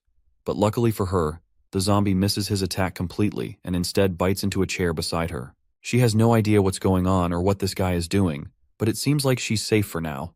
He has been sniffing around this entire time, and it looks like the eyes on his face are gone. Maybe he actually can't see anything, and he's relying on his sense of smell to find her. She somehow got lucky this time, but now he's way too close. If she makes any sound, he's going to attack her right away. She turns and notices that the gun is still on the table, just at the edge, away from her reach. She turns and tries to stealthily grab the gun while the zombie is still unaware of where she is. She stretches her hand just a little more, but the gun still stays out of her reach, and before she can grab it, it's already too late. Her back bumps into the zombie's arm, alerting him of her presence. It screams at her as it's about to attack, and just then, memories of Su-chen's words flood her mind. He told her that his resources are limited, so he can't keep her around just because she's pretty. She has to find a crystal core in a monster's head that will give her abilities similar to the ones he has. If she can't do that, then he won't allow useless people to stay around him. That thought triggers a reaction out of her, and she goes on the offensive before the zombie can take her out. With the heel of her shoe, she stabs her leg straight into the zombie's eye so hard that the other side pops out at the back of his head. The zombie stops moving, and she tries to pull her leg back, but it suddenly grabs her ankle, forcing her to stab its face a few more times before it finally falls to the ground. Then she grabs an axe from elsewhere in the room. It's a shame that Su-Chen wasn't here to see her proving that she's not useless, but now she can check to see if it has a crystal core in its head. Back at the engineering university, Bai Chang and Lu Xiaofeng took Su-Chen's advice and started organizing the students to evacuate. Bai Chang even contacted her brother Bai Ming and asked him to bring his troops to join them and ensure the students' safety. With that taken care of, Su-Chen returns to the snake in the school's reptile laboratory and continues to pay special attention to it. After a time has passed, the creature starts its mutation and begins to grow in size. Su-Chen watches it with interest, wondering just how far it can mutate, and the creature stares right back at him in contempt. To help with its growth, Su-Chen even prepared a large bucket of water for it so it could grow faster. As soon as he drops the water bucket on the ground, the snake slithers in. It seems like it already knows that it needs to get into the water to complete its mutation, which saves him the trouble of trying to force it in. As soon as its body touches the water, it starts to grow into a large and terrifying beast, with a dragon head and a large, scaly body. Su-Chen watches as it violently beats against the sides of the bucket, until finally the bucket explodes, spreading the water all over the room and revealing the evolved form of the former snake. It had such massive growth from just the initial mutation, and all of this came from a simple bucket of water. If he had decided to wait until the flood came, then this would have been a much greater disaster. Now that the beast has grown up, Su-Chen summons one of his swords and makes it an offer. If it chooses to submit to him, then he might consider keeping it as a pet. The monster is having none of that and tries to escape through the window before Su-Chen can catch it. It looks like it really did develop some intelligence and knows that it won't be able to properly fight against Su-Chen, especially in that closed-off room. It breaks through the window, out into the campus courtyard, and Su-Chen jumps out right behind it. Then it tries to slither away and save itself, but it's not even close to fast enough to escape the sword of our protagonist. Su-Chen drops from the sky and stabs the sword onto the creature's scaly skin, but to his surprise, the sword snaps in half. It looks like the scales are much harder than he thought. The snake turns and roars at Su-Chen, and he realizes that if blades don't work on it, then he's just going to have to use his fists to smash it to death. He delivers the first punch to the beast's head, sending it crashing to the ground, but it retaliates by wrapping its body around him, trying to choke him out by entangling him. But Su-Chen realizes that the attack is actually just a feint, and the creature's true goal is completely different. It opens its wide-fanged mouth and prepares to bite down on our protagonist. Meanwhile, back with the survivors, Bai Chang can't help but look towards the campus. Her brother notices her constantly staring back and teases her about not wanting to part with the handsome man named Su-Chen. She tells him that if he doesn't speak, no one will treat him like a mute, and it's obvious that she wants him to stop talking. That catches Bai Ming's attention, and he realizes that his sister must really like this guy. But that doesn't change the fact that if he stays on campus, then he's doomed. Bai Kang is sure that he won't die. From the moment that she first saw Su-Chen, she felt that he was very strong. He had a deep gaze and a mysterious aura about him, which made him look like a monster. Because of this, she's sure that he will survive, and they will definitely meet again. Meanwhile, Su-Chen easily breaks out from the snake's strap and grips it by the throat. There's no way such an easy thing would be able to trap him when he has grown so strong. He uses his foot to push down on the snake's body and frees himself while the snake struggles to free itself from his grip. He has heard that snakes have highly developed nerves, so even if he chops its head off, it should still be able to bite. So instead of ripping its head off, he rips the entire snake in half along the middle, making sure that it will never be able to bite again. And in the remains, he picks up the crystal, and he's eager to see what kind of ability it will give him. Eventually, the heavy rains start, and just like Su-Chen warned, the city begins to flood. If the extreme heat manages to destroy people's will, then the flood sweeping through the entire world will completely destroy human civilization. Even inland cities like Chengdu could not escape the massive, devastating flood, and everything ended up being swept underwater. The engineering university's low terrain left only tall buildings like the administrative building above water. Meanwhile, Su-Chen is also not safe from the rising floodwaters, and gets immersed in the water.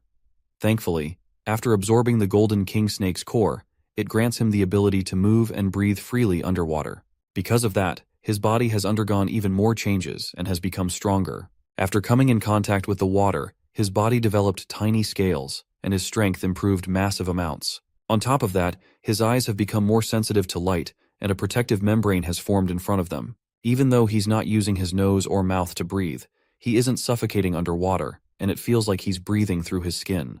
All of these are abilities that he borrowed from the Golden King snake. Although it's not a water manipulation ability, being able to breathe underwater is still very beneficial for him. The floodwaters surged from the Green City Hotel area, so swimming upstream against the current is impossible. The current is fierce, and the debris in the water is like hidden debris. All of this is hindering him from making it back home to the hotel suite. On top of that, it seems like the volcanic eruption has reached its peak, but because Shangdu is far from the volcano, the sky looks relatively clear. When the massive amount of volcanic ash fills the air and blocks out the sun, the doomsday winter won't be far off. In the face of all these apocalyptic events, human civilization might as well no longer exist. To avoid becoming prey to the creatures evolving through the crisis, it's better to grow stronger and become more powerful so that you can better protect yourself. In his previous life, after the Great Flood, Shangdu saw several powerful factions grow over time. The low-level northern part of the city was occupied by the Golden King Snake and the female Corpse King. The southern part of the city became the gathering place for the cannibalistic tribe of the Devourer clan.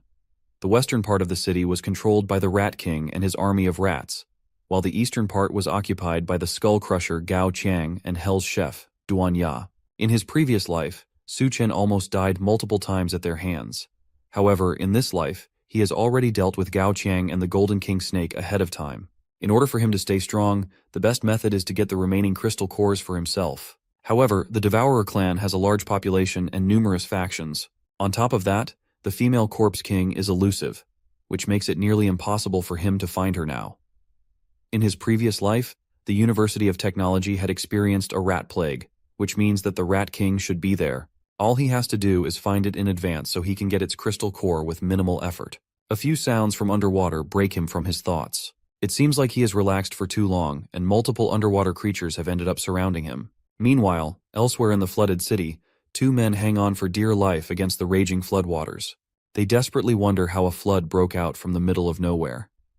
As they're clinging onto the tower, they notice someone rapidly swimming towards them. Anyone in the water should be as good as dead, but it looks like whoever that is has a lot of energy in them to be swimming that fast. It's not just that either. They also recognize the man speeding towards them. It's Su Chen, the guy that the Bureau had sent them to watch over. If it wasn't for him, then they wouldn't be stuck here in the flood. If he dares to join them up in the tower, they'll kick him right back into the water. One of the men notices that Su Chen is moving really fast for someone that is barely surviving in the floodwaters, and on top of that, it seems like someone is following him. Behind the man swimming like he owns the sea, there are multiple sea zombies sprinting through the water behind him. Despite that, Su Chen is swimming faster than them, against the rising current of the water. He continues getting closer to the men, and they shout warnings at him not to come any closer. Our protagonist recognizes them as people from the Federal Bureau of Evolution, and he's surprised that his influence has already spread that far. That's perfect for him since he can get information out of them in this situation. Our man leaps out of the water onto the tower and uses one of the men as a stepping stone to get to the top. The man loses his grip and falls off the tower towards the zombie-infested waters below. Just before he can meet his wet end, his companion just barely manages to catch him by his arm and save him from death. But now, with the extra weight on one person, the two don't have a lot of time left to survive, and at this rate, they will both end up falling into the water. The first man reassures his friend that he will definitely pull him up, but it's pointless, and if he doesn't let go, then they will both definitely die. Su Chen takes the opportunity to ask them to tell him everything they know about the Federal Bureau of Evolution. The men refuse to speak up and warn Su Chen that even if they die, there will be others to avenge them. If that's the fate they've chosen, then they can't blame him for what happens next. One of the zombies manages to latch onto the bigger man's foot and pull him into the water. His companion screams and dives in after, prepared to die with his friend. That turns out to be the wrong move, and they are both left at the mercy of the hundreds of creatures in the water. When all hope seems lost, Su Chen dives into the water and uses a sword to slice through all the zombies that were about to attack them. In a second, they are saved, and all the zombies are dead. The man wonders if Su Chen really is human since he seems to be way too strong. Regardless of the circumstances, though, they owe him one for saving them. They decide to tell him what they know. They tell him that they were sent by the Federal Bureau of Evolution to monitor him. The Bureau is located in the Science and Technology University, and it's led by Chief Liu and a team of researchers. They were just doing what they were told and following orders that came from above them. In Su Chen's last life, The rat disaster happened at the Science and Technology University, and it seems like there is a connection between the rat disaster and the Federal Bureau of Evolution. He asks them if they research rats in the university's labs, but only researchers are allowed into the labs, so they don't know much about what goes on inside. Su-chen realizes that no matter what, he has to go and investigate the situation before the rat disaster starts. Meanwhile, Duanya, who is still in the Green City Hotel, had luckily obtained a crystal core from the zombie's head. After swallowing it, she starts to feel the same burning sensation that Su-chen felt when he first evolved. She wonders if she has succeeded and what powers this will unlock for her. But at the same time, she notices that the water has flooded all the way to the top floor. Inside that water, several small tentacles circle around her feet, ready to attack. By the time she notices the swarming tentacles, the monster has already wrapped itself around her body, lifting her off the floor and wrapping itself around her. It's slimy and gross, and with the way it ties around her, there's almost no way she can escape. Suddenly, the tentacle beast raises its mouth to her face and roars at her, revealing a throat filled with hundreds of razor-sharp teeth.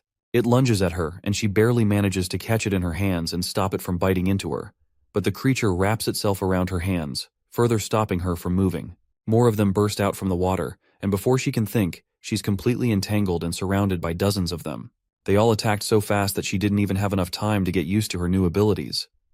Her mind drifts back to Su-chen, and she remembers when he first showed her his space manipulation powers. He told her that as long as she finds and consumes a crystal nucleus, then she can obtain its ability. But because many monsters look ordinary, she won't always be able to tell what power a monster has just by their appearance.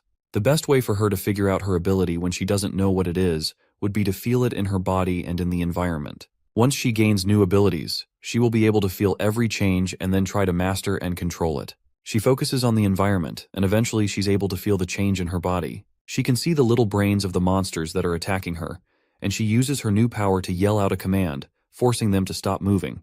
The tentacles listen to her command, and all of them fall limp at once as if they had all just died. That leaves her free, but still covered in sticky goo. Now that they are all immobilized, she picks up her axe and cuts through all of them in an instant, turning them into minced meat. By the time she's done, she's covered in monster guts and slime, so she decides to take a bath. A voice behind her asks if he can join, and she turns around, ready to fight off another intruder. However, it's just Su-chen, and it looked like he had seen her take down all those monster eels by herself. He's impressed by the fact that she managed to even grab a weapon for protection. Duanya rushes towards him and grabs him in a hug, just happy to see him again. He has been gone for so long that she has started to get worried that he will never come back. The reunion is short-lived, though, when she realizes that he's naked again for some reason. She pushes herself away from him and asks why they keep meeting while he's undressed, and he tells her that the water was dirty, so he took all his clothes off. The two of them go to take that bath together, and for the first time in several days, Su-chen gets to relax. After being gone for so long, he realizes that only when you go out do you realize that home really is the best place to be. Duanya gets up from the bath and goes behind him to give him a massage while they both relax. With the mood a lot calmer than when he had first arrived, he asks her whether she managed to awaken an ability. He didn't see her use her ability directly, but he could feel that something had changed in her due to the temperature of her mouth. She asks him how he even knows what kind of temperature could be in her mouth, but he ignores her and again asks if she managed to awaken an ability. She tells him that it seems to be some kind of mind control ability, and Su-chen already has an idea of what her ability might be. He asks her if her mind control ability can be used on food, and she tells him that she doesn't know since she hasn't gotten enough time to practice first. She decides to practice by testing out her ability on him, and uses it to make him think that she's wearing a revealing gown. But she immediately notices that Su-chen has immense mental power. If it weren't for Su-chen's consent, then she might have collapsed as soon as she tried to influence him. Regardless of his abilities, he's still impressed by her ability. It's a good one, and as a reward, he'll make her practice more until her legs grow weak. She laughs as the two have fun all through the night. By the next morning, Su-chen teaches her how to hold and use a gun, and they both use it to take out the remaining tentacle monsters. He tells her to focus her mind and control it with her thoughts. Then all she has to do is set her aim and fire. Duanya appreciates the lesson, but she also remembers that they plan to go to the University of Technology, so she's confused as to why he's suddenly teaching her how to shoot. He tells her that he's giving her half a day to familiarize herself with her abilities and her shooting skills. Since she's from the medical university, then for this next adventure, she will follow him and show her usefulness. The couple travel through the floodwaters in a speedboat. For some reason, Su-chen has asked Duanya to wear a bunny outfit while they travel. She asks if it's really alright for her to wear something like that outside, but he tells her that it's fine since in the apocalypse, even if she doesn't wear anything, no one can do anything about it. She asks him if he has ever been to the Science and Technology University before, and he has once. He came to see a friend and now wonders if he survived. Duanya assures him that good people usually have good fortune, and because of that, he shouldn't worry about it. After a little bit more traveling, they arrive at the university. It has completely been transformed to withstand the apocalypse. Suddenly he notices something odd and grabs Duanya to protect her, right as someone rains down bullets on their boat. The man stops firing for a moment to ask what they are doing there and why they came. This is the Science and Technology University where the mutant Rat King rose last time. He can't tell them that he's here to investigate that, so instead, he lies that he came to join the Federal Bureau of Evolution. The man doesn't care, and he's more interested in the bunny girl with him. He offers to open the gate for her if she spends the night with him, and Su Chen goes home. So they pull out their trump card and offer up some braised pork in exchange for him opening the gate for them. The sight of the food changes his attitude immediately, and he orders the others to open the gate as fast as they can since he hasn't seen meat in ages. They park the boat by the side, and the guard orders that they give him the pork as soon as they get off. He orders his partner to take them inside while he takes the food for himself. While they argue, he doesn't notice the devious smirk on both Su Chen and Duanya's faces. He selfishly takes the pork for himself, not realizing that he's eating an entire monster's hand that has been charmed by Duanya's power. Thanks to the fake pork that they give him, he agrees to let them in, and sends Su Chen to the lab later. The other guard has a much friendlier attitude and leads them to the main base, where other people lay looking tired and hungry. The lower levels are for the elderly, the children, and some lowlifes, so he offers to take them upstairs to find a clean room. As they're talking, a kid walks up to them, and she seems to not be able to walk properly. She apologizes and tells them that she's just feeling a little bit dizzy. Duanya notices that she looks weak from hunger and asks her where her parents are. She tells the bunny girl that they went to find food and haven't been back since, so Duanya offers her a piece of bread to hold her off for now. The kid initially doesn't accept it because she's worried that her bunny sister will go hungry if she takes part of her food. Duanya tries to assure her that she won't be hungry if she accepts just a single piece of bread, but the kid still doesn't believe her. So Su Chen shows off one of the banquet tables of food and promises that as long as she's his woman, then she will never grow hungry. The kid is impressed and offers to be his woman as well, but Duan shoves a slice of bread in her mouth to keep her shut and stop her from saying unnecessary things. The smell of food attracts some thugs towards them, and they kick the lowlifes away to reach the banquet of food. Hoarding food is against the rules in this makeshift society, and all materials must be handed over first in exchange for contribution points. The angry men scare the young girl, and she clings to Duanya for comfort. She tells the girl not to be afraid, and tells her that she will try to talk to them. Then she looks to Su Chen for confirmation before getting up to summon another banquet table of food for the men to eat. Her eyes glow with malicious intent as she tells them to eat the meal to their heart's content. Clearly something is wrong with the food, but it looks so delicious that the men cannot resist.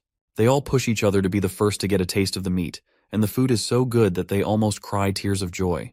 Because of this, they tell Duanya that they will reward her later for bringing them all this good food. But they won't let Su Chen go off so easily. He is a newcomer who broke the rules, so they have to punish him, and they decide to do so by bringing out two people who look feral. The punishment is a life-or-death duel where he has to kill the two people or be killed by them. Su Chen recognizes them as the two brothers he met on the tower while swimming through the city. The girl also recognizes them as her brothers who went out looking for food and never came back. She starts crying and angrily yells for the men to let her go, but Duanya holds her back from charging at them recklessly. Because of Su Chen's intervention, the men failed their last mission and couldn't come up with enough contribution points to aid their society. So because of that, they've been sentenced to death. However, killing them just like that would be a waste, so they drugged them and kept them around for fun. Since both Su Chen and the girl know the brothers, the thugs come up with a new rule. If our protagonist loses, then they will throw the two brothers into the river along with their little sister. The two brothers seem to be in some sort of frenzied state, probably caused by some sort of drug. They've been bound by heavy chains and collars around their necks, and it looks like they don't even recognize him. The thugs yell for them to start fighting, and they release the brothers from their chains, sending them charging straight at Su Chen, ready to attack. The fight ends as soon as it starts, as Su Chen knocks them both out with a slap to the first man's face and a chop to the other man's neck. They drop to the floor immediately, and the little girl tries to rush to them thinking they're dead, but Duanya holds her back and reassures her that they are fine. The thugs, however, are not so pleased that the fight ended so quickly. They wanted more of a spectacle, especially after they had wasted 2 doses of their special medicine. He decides to forget about it and continues to threaten Su Chen, telling our protagonist that since they are in a good mood, if he drops all his supplies, Then they'll pretend that this incident never happened. Suchen asks why exactly he should give up his supplies, and they tell him that he must be new there. Anyone entering the Science and Technology University must follow the boss's rules to keep things in order and weed off any freeloaders. They don't support freeloaders in their camp, and if he wants to stay there, then he needs to earn contribution points by handing over resources or finding supplies. In this camp, contribution points must be similar to what money used to be, and just like in the real world, it only benefits those who make the rules. Suchen agrees to their terms and tells them that their last bit of food has already been eaten by them, so they don't have anything left to give. Then a large man appears and offers Suchen some contribution points in exchange for working for him. The larger man's presence immediately causes the thugs who are acting high and mighty to quiver in fear. They call him Captain Guo, and it looks like he's the leader of the camp. He rides in on a giant chair carried by multiple slaves while a scared-looking woman rests between his legs. He offers them free meals and accommodation along with high salary positions, and all they have to do is make sure to be loyal to him and work hard. As he's talking, one of the slaves trips and falls to the ground. Captain Guo wastes no time and stabs a knife-tipped spear through the fallen slave's chest, killing him immediately. He tells Suchen that they are short on people, and he's just in time to replace the slave that's no longer useful. The bunny girl, especially, can be given unlimited meals and good living accommodations if she decides to work for him. As he talks, he grabs the woman laying against his lap and plays with her body. He reminds them that it's the apocalypse now, and industrial production has ceased. By giving them this offer, he's making a big sacrifice for them. On top of that, he's already bored of the people he's been using so far, and they are due for replacement. The other thugs yell at Suchen to accept the offer immediately. When their great boss needs a new woman, he'll let the others have fun with the old ones. Their boss, however, has other concerns apart from the new workers he needs. He smells something among the thugs and asks them what they have been eating. In their rush to get the food that Duanya gave them earlier, they forgot that eating meat without the boss's permission is a death sentence. They immediately drop to their feet and beg their boss for forgiveness. In the future, they will definitely give him any food they find first. He tells them to stop their groveling and shut up. He's not interested in any food they've been eating, and just the smell of it is killing him. Did they eat poop or something? What in the world did they find that smells so bad? That catches Suchen and Duanya off guard. Did he somehow see through Duanya's mental control? It looks like he wasn't even affected at all by it. The thugs tell him that they ate only the food that Suchen gave them. But with the mental control broken, they immediately realize what they've been eating this entire time. Their stomachs protest the horrible food, and they rush to the bathroom, desperate to push out everything they've been eating. Captain Guo sighs in exasperation and wonders how he ended up surrounded by such idiots. One day, he'll get rid of all of them, and bring in people that are actually reliable. Suchen notices that despite his immunity to Duanya's mental control, he can't sense any abilities from the large boss. Despite that, he gives off a very powerful aura that's noticeable even by him. On top of that, his influence was enough to snap everyone out of Duanya's mental control. He wonders what kind of person Captain Guo is, and just judging by his subordinates, he can't be anything good. Our protagonist is more than strong enough to wipe out the entire camp immediately, but killing them now will only complicate his plans later. First, he needs to find the mutant rats first, then he can take care of the rest. Captain Guo snaps him out of his thoughts and asks our protagonist what he thinks of the slavery offer. Suchen blandly tells the other man that he's not interested, and Captain Guo laughs. He claims that one day Suchen will come begging to him. Then he calls another one of the people in the camp and orders him to take over the front position so he can leave. As he leaves, Captain Guo tells one of the survivors to keep an eye on Duanya. After all, women as hot as her are rare to find. With the other man gone, Duanya apologizes for not having the strength to keep her mind control powers active. That man's mental strength was very strong, and it didn't have any effect on him at all. Suchen assures her that it's not her fault. If those guys didn't die after eating the water ghoul's corpse, then there's definitely something strange going on in this camp. They need to be careful going forward and avoid anything that will bring too much attention to them. One of the survivors approaches them as they're having their discussion. He tells them that they have angered the guards, and because of that, they should follow him if they want to be safe. It seems like this survivor knows Suchen, and he introduces himself as Miao Pu Yuan, the roommate of one of Suchen's former friends named Tian Yue. They met the last time he visited the school, before the apocalypse started. He takes them to another building within the university that hasn't yet been destroyed by the raging floodwaters. There, Duanya manages to use the limited supplies to treat the two brothers that were knocked out by Suchen. Though their supplies of medicine weren't abundant, it'll be sufficient for now. Thanks to it, the two brothers are not in immediate danger, and Duanya managed to stabilize their conditions. The little girl thanks her for her help, and stays beside her brothers to take care of them. Suchen asks Xiao Miao if all the students are living here now, and he confirms that all the surviving students, regardless of their gender, are taking refuge in the building. Since Tianyue often helps everyone in this place, it is considered the field team's territory. The field team is a strong faction that can even take on the Devourer clan that threatened Suchen earlier. As they're talking, another man comes into the room and asks Suchen if he wants to join their group. It's Tianyue, and he doesn't recognize Suchen at first, but Pu Yuan introduces him, and the field team leader is delighted to see his old friend again. The two men hug, and Tianyue nearly cries as he holds on to Suchen. He almost thought that they would never see each other again.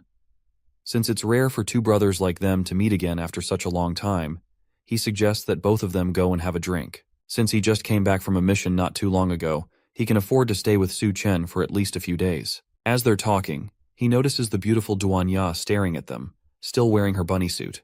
Tianyue immediately recognizes her as the legendary beauty of their university. She was known back then as the cold goddess Duanya. She's still embarrassed about the whole thing and nervously tells them that those sorts of things were in the past, and they don't matter now. The faction leader asks Xiao Miao how exactly the legendary goddess made it to their settlement, and why in the world she's dressed as a bunny maid.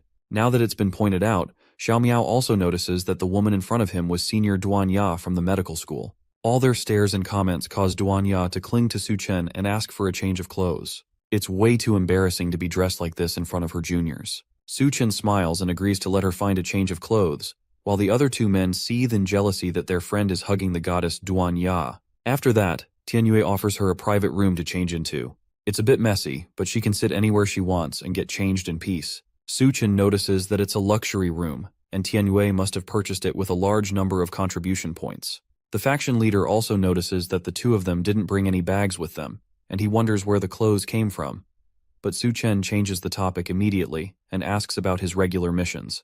They must be dangerous if it takes several days for him to go and return. In truth, though, there's nowhere in the world that isn't dangerous. Since both Suchen and Duanya still look clean, he thinks that they haven't experienced the apocalypse yet. So he offers them the opportunity to join the field team so he can take care of them. Someone as excellent as Duanya wouldn't even need to go out for food. She can just put her medical skills to use and take care of the wounded. However, before any of that, he has to warn them about something first. Suchen has to stop showing off everywhere. And most of all, he has to stop making beautiful girls wear bunny outfits. What exactly was he thinking with that stunt? Suchen tries to defend himself and says that he will protect her, and his brother hits him on the head in response. He reminds the now powerful man of a time when he didn't have as much power as he did now. Back in high school, when he used to get bullied and never dared to fight back, it was Tianyue that fought the bullies away. The guard captain Guo is not a nice guy, and when he sets his sights on a woman, they usually don't have good endings. Beautiful women like Duanya are no exception, and now that he has his eyes on her, he won't let her go easily. Meanwhile, in the private room, the chef tries to take off her clothes quickly, but a knife is pressed against her throat by a mystery attacker. She nervously asks this new face who she is and what she wants. The woman doesn't answer the question and tells Duanya that she is someone sent by her boss to help her arrange her accommodations. She's a woman after all, and she shouldn't be sleeping close to those men. Duanya may not know who she is, but we already know her as the freaky lady is. She's the woman that listened in on Suchen's entire fight back in the school administrative building, and she saw firsthand the kind of power he has. Right now, though, she's just a messenger sent to capture the beautiful senior Duanya.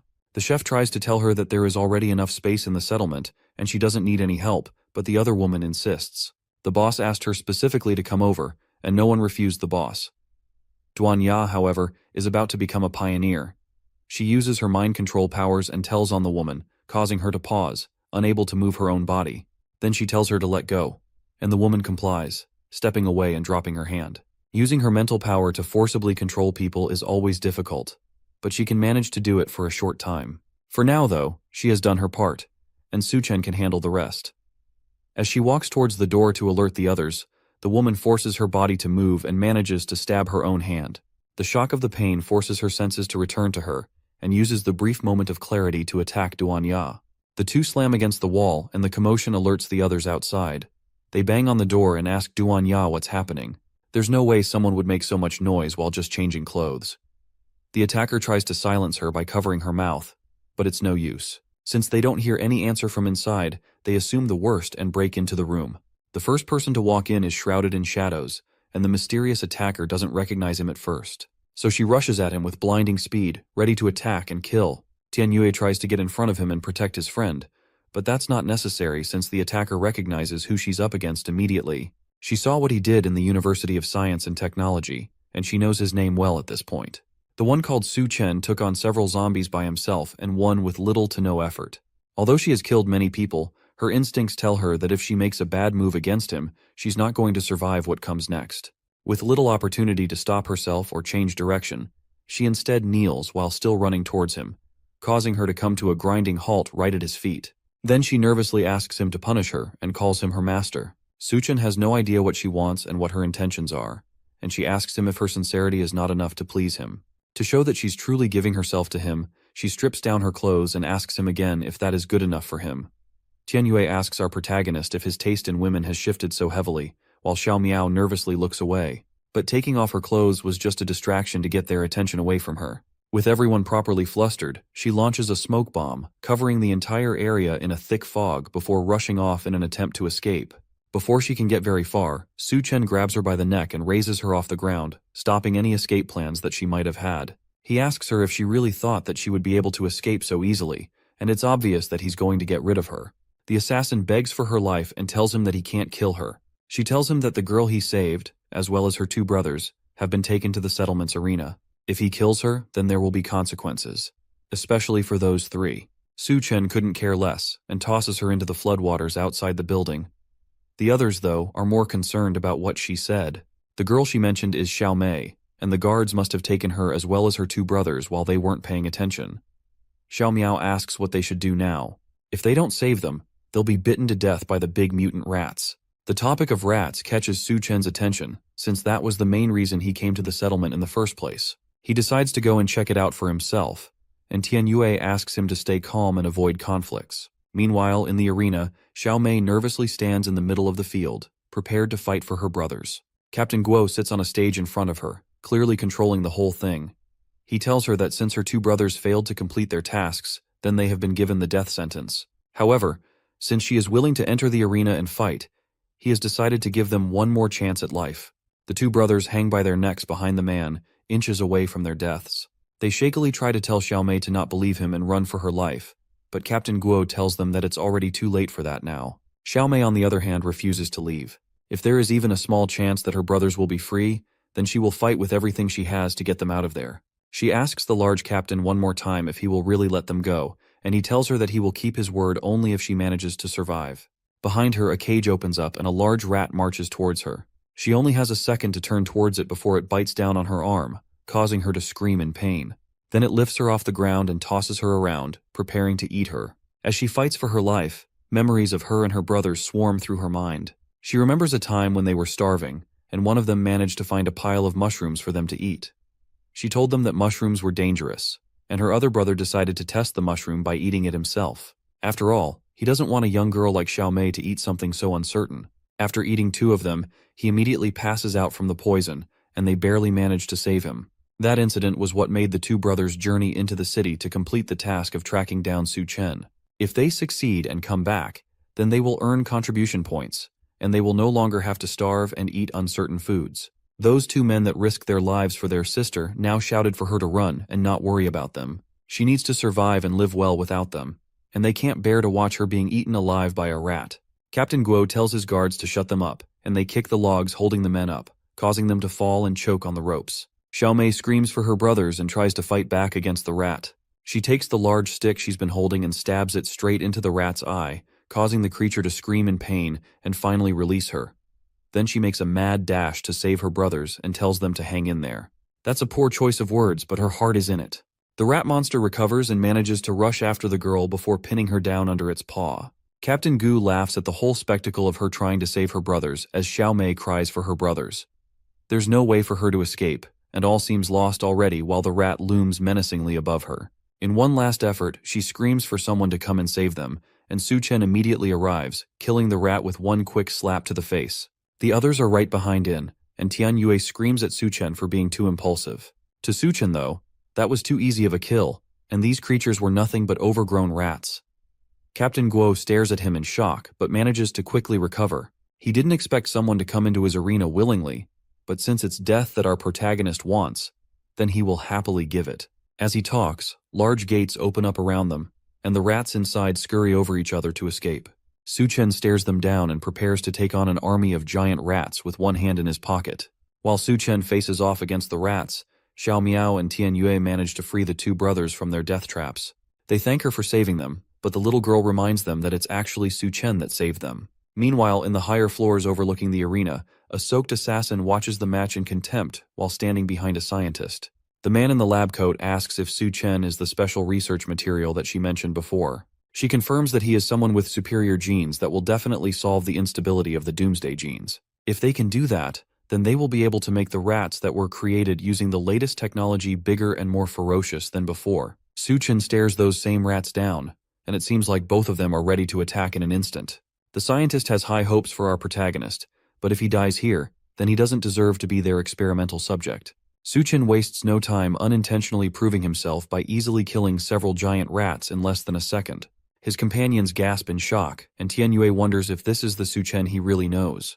Unfortunately, despite all of his showing off, there were no crystal nuclei in any of the giant rats. That meant that his only hope of getting one would be from the Rat King. Just then, as if on cue, someone makes an announcement from the speakers set up around the camp. It's the scientist that has been overlooking the fight this entire time, and he tells everyone present that Su-chen is the experimental material he needs for his work. He orders Captain Guo and Tian Yue to bring him up, whether dead or alive. It looks like the two bosses of the settlement answer to him, and Captain Guo is more than happy to bring Su-chen over for experimentation. Xiao Miao quietly warns Duanya to run away with him quickly because the situation has become dire. If she doesn't leave now, then she won't be able to leave again in the future. She tells him that she's not leaving as long as Su-chen is there. Captain Guo mockingly tells Tian Yue that he knows the field team leader and Su-chen are brothers. So now that he has received a direct order from their boss, what's he going to do? Will he stick with his brother, or will he side with the man that helped him survive the apocalypse? Su-chen ignores the fat madman and asks Tian Yue what's going on and why things seem to be growing into chaos. The faction leader tells him that the man upstairs is Liu Heiyun. At the beginning of the apocalypse, the scientist developed a drug that makes people stronger, and thanks to that, he was able to control the university. But nothing is free in the apocalypse. The drug needs a user to trade their life force in exchange for strength. Once they stop taking the drug, they become weaker than anyone else. Because of their dependency on the drug, they have to follow all the orders from the scientist no matter what. His only hope in this situation would be Su-chen, who offers an escape from the drug dependency, but only if Tian Yue follows him. The faction leader bows his head and tells his brother that unfortunately he doesn't have a choice in this matter. Captain Guo laughs wildly at the apparent betrayal between brothers. Seeing them turn against each other motivates him to take out our protagonist once and for all. He jumps at Su-chen, ready to strike the younger man down, but at the last second, Tian Yue leaps into action and kicks Captain Guo away before he can attack. The large man clearly didn't expect the attack and gets sent flying by the kick. He growls aggressively at Tian Yue, who takes off his shirt, ready for a life-or-death brawl between captains. Despite the odds against him, he decides to stand up for what's right and what he cares about. Tian Yue tells the large man that he's betraying the doctor because he only wants to use the drug to control them. There's no need to stand beside someone who's using his life as a bargaining chip. If he has nothing to lose, then it won't matter if he dies at the end of the day, but if anyone dares to touch his brother, then he will fight them to the death. Su-chen smiles at his brother as he stands in front of the group. In that moment, the faction leader looks exactly like our protagonist remembers from many years ago. Tian Yue rushes over to clash with the powerful captain, and the larger man promises to crush them all together since he's so eager to die. Tian Yue manages to land several powerful punches all over Captain Guo's body, but the larger boss reveals his trump card. Their boss knew that he'd betrayed them, so he gave the captain a higher level drug than he gave to Tian Yue. Thanks to that, the fat is his strongest defense, meaning that no one can hurt him. The captain raises his weapons over his head and brings them down on the unsuspecting Tian Yue. The faction leader just barely manages to catch both clubs before they crush him, but the shot causes him to cough up blood. Then Captain Guo flips a switch on the weapon that causes electricity to surge through them. Tian Yue barely manages to hold on, but just as it looks like he's about to collapse, Su-chen comes in to help out his brother. He rushes in with a large kick to both metal mallets and uses his feet to push them out of Captain Guo's hands, causing them to pierce into his body and fall back. The stabs from the mallets and the surge of electricity cause Captain Guo to immediately pass out dead. The feats Su-chen pulls off just get more and more interesting as time goes on. So far, the scientist has spent all his resources and manpower to find ways to evolve humans into perfect beings. and his research has led to significant breakthroughs in his experiments. However, our protagonist's recent display of strength shows that all those experiments were pointless. The perfect human has been out there this entire time. The scientist gives Su-chen one more opportunity to join him and become the first truly perfect human. Of course, Su-chen knows that there's more to his plan than just humans. When he talks about perfect humans, what he's really referring to is a rat.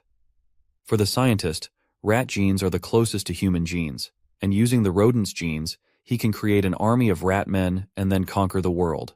In that case, the apocalypse would become a heaven for him and his rat army. Su-chen thinks the plan sounds really stupid and blatantly refuses the offer on the spot. Liu Heiyun only thinks that this must mean that Su-chen hasn't understood just how great his evolution project can be. All he has to do to convince our protagonist is show him just how great of an idea it is. The attacker from earlier lines up a sniper shot from the window looking down on the arena and fires. Su-chen dodges something that looks like a tranquilizer dart, and it flies straight into Captain Guo's chest.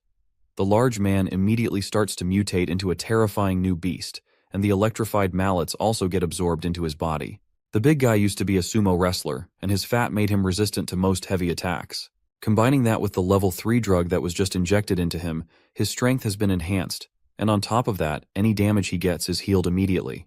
Su-chen still couldn't care less and sends a flaming middle finger up at the deranged doctor. Nothing about this is great as far as he's concerned. This entire setup is just a huge excuse to turn people into monsters. That insult is the last straw for Liu Heiyun, and he orders the newly mutated Captain Guo to kill Su-chen so that he can extract the genes he needs from the corpse. The monster roars and immediately charges towards Su-chen with a sumo spin. Our protagonist manages to catch the rolling man just in time. Then he plunges his arm into the large man's head and rips out the battery from the electric mallets before stuffing it into Captain Guo's mutated face. The battery immediately explodes, which should be enough damage to kill the large man. However, thanks to his newly improved healing factor, his wounds heal immediately, leaving him horribly disfigured but strong enough to still fight. Su-chen finds the whole thing annoying and rushes back in to end the man and stop the fight all at once. He lands a devastating punch straight to what should be its jaw, causing the man to fall into a crater. Then he increases his speed as he attacks, kicking up a thick layer of dust while also pummeling the mutated man. In the current world, very few people know about superpowers, so it would be best not to let others see how he uses them. Because of that, he uses the dust and dirt to his advantage, which allows him to do whatever he wants while camouflaged. His main issue is the fact that Captain Guo keeps recovering no matter how much damage he takes. Despite how much he is clowned on the whole thing, at the end of the day, Professor Liu Heiyun's research is really impressive. Thankfully, Su-chen's space doesn't just contain supplies. It also contains something big enough to crush the man and make sure that he won't have anything to regenerate from. He opens up his space power and summons his secret weapon, which is several tons of concrete and steel. The large noise startles the onlookers outside, but the huge wall of dust stops them from seeing anything. Once it all clears, Su-chen sits in the center, on top of the piles of cement with the fatty buried underneath all the debris. Liu Heiyun starts to panic after seeing all of that. At this point, he doesn't care who Su-chen is or how special his genes are. All he cares about is the fact that our protagonist dared to provoke him, and now he will do everything to make sure our overpowered main character dies without a proper place for burial. All around him, the cages start to rise as thousands of rats prepare to swarm around them and attack. Su-chen isn't worried at all, and he's in fact excited because he planned to make sure none of them survive either. The others turn and realize that they've been completely surrounded. The rat people who start coming out of the cages are all the people who were once sent to the lab. It looks like Liu Heiyun turned them all into rat men, and now they obey his orders brainlessly. Su-chen can't deal with these small fry since his target is the deranged scientist watching over them. If he doesn't get up there and deal with Liu Heiyun, then the armies of mutant rats will never end. Because of that, he has to leave them temporarily so that he can take out the source. Duanya remembers he once told her that she needs to have value to stay by his side. If she doesn't prove that she can stand on her own here, then there is a chance that he will abandon her. With that, she understands her mission and assures him that she will keep them under control. Even with that, he tells her that if she needs him and can't handle it, then she should call out to him loudly. With Su-chen gone, she immediately takes charge of the situation and steps up to lead the group. There's a lot of rats around them, and she has never controlled so many at once, but in this situation, she has no choice but to do it. With her mind controlling a large number of rats and stopping them, the rest of the group focuses on killing as many of them as possible. Meanwhile, Liu Heiyun continues to watch the carnage from the top floor of his tower. He considers the people fighting with Duanya to be traitors, but it doesn't matter to him since they will become food for the rat men soon enough. Suddenly, his assistants report that Su Chen has taken down the security personnel in the building, and he has broken into the room of someone named Miss Yun. That catches Liu Heiyun's attention immediately, and it looks like that room is very important to him. He takes off his lab coat and orders his assistants to inject the Doomsday gene into him. They warn him that the gene is still unstable, and it's way too risky to take it, but the scientist doesn't care. Right now, he needs to personally deal with Su Chen and make him pay for everything he has dared to do today. Our protagonist walks through Miss Yun's room and looks into several tanks filled with what looked like failed or still developing experiments. All of them have ghoulish dark skin, and they look completely disfigured, but one of the cases catches his eye. Inside it, there's a woman covered in nothing but bandages, floating in the green liquid of the tanks. Unlike the other experiments, it looks like she has not been mutated or tampered with at all. The woman is Yun Yun, the woman from the bar that Su Chen went to before the apocalypse started. It seems like somehow she managed to survive for this long, probably thanks to his advice, but he never expected to meet her again in a place like this. He doesn't have time to think about it though, and right now he needs to focus on saving her. He winds up his fist and punches the glass, shattering it in one hit. Then he pulls Yun Yun out and carries her against his chest. She starts to wake up and immediately recognizes him. He tells her not to worry and promises to get her out of there, but she's more concerned about the fact that she's hungry. Their reunion is cut short by a raspy voice screaming for him to let her go. Then in an instant, an ice arrow shoots out at him, aimed straight at his head. He manages to catch it in time while still holding on to Yun Yun. Liu Heiyun steps out of the shadows and yells again for him to get his hands off of Yun Yun. According to him, that's the woman he chose, and Su Chen touching her makes him extremely angry. It looks like he somehow gained ice abilities, but they're no match for our protagonist. He snaps the cheap arrow in his hands, causing it to fall apart. Then he asks Liu Heiyun if he chooses women as if he's shopping for merchandise. He can't just decide to own someone out of nowhere and then decide to keep them without consent. The scientist tells him that they are in the apocalypse, and in this new world, ordinary people are just ants. But someone like him, who holds the power of evolution, will be able to rule the world. As far as he's concerned, to be his woman is her honor. That little speech just convinces Su Chen that he's as much of a lunatic as the rumors say.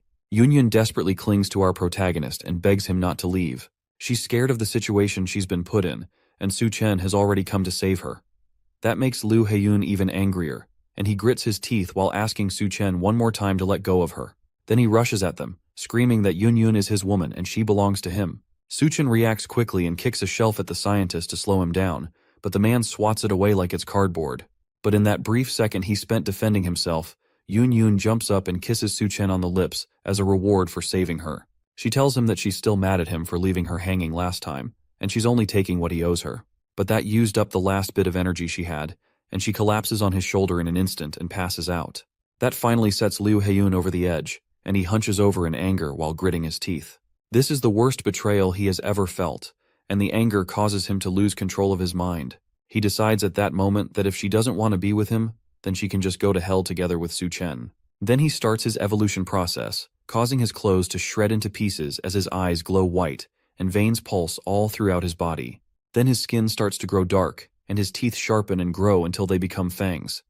Then his body starts to grow, while his skin shrinks around him, and his nails turn to sharp claws. By the time he's done with his mutation, he is turned into a vicious-looking, half-man, half-rat.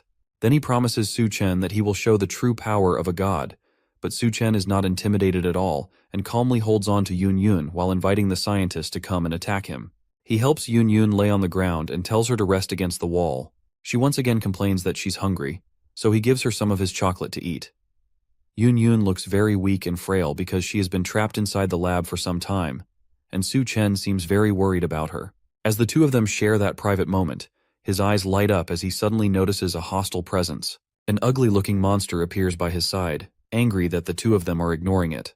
The monster looks very menacing with its sharp teeth and long claws as it gets ready to rip them to shreds. It tells them that they will be meeting their maker since they are so bold to be distracted, but Su Chen maintains a cool composure and isn't fazed by the filthy monster's threats.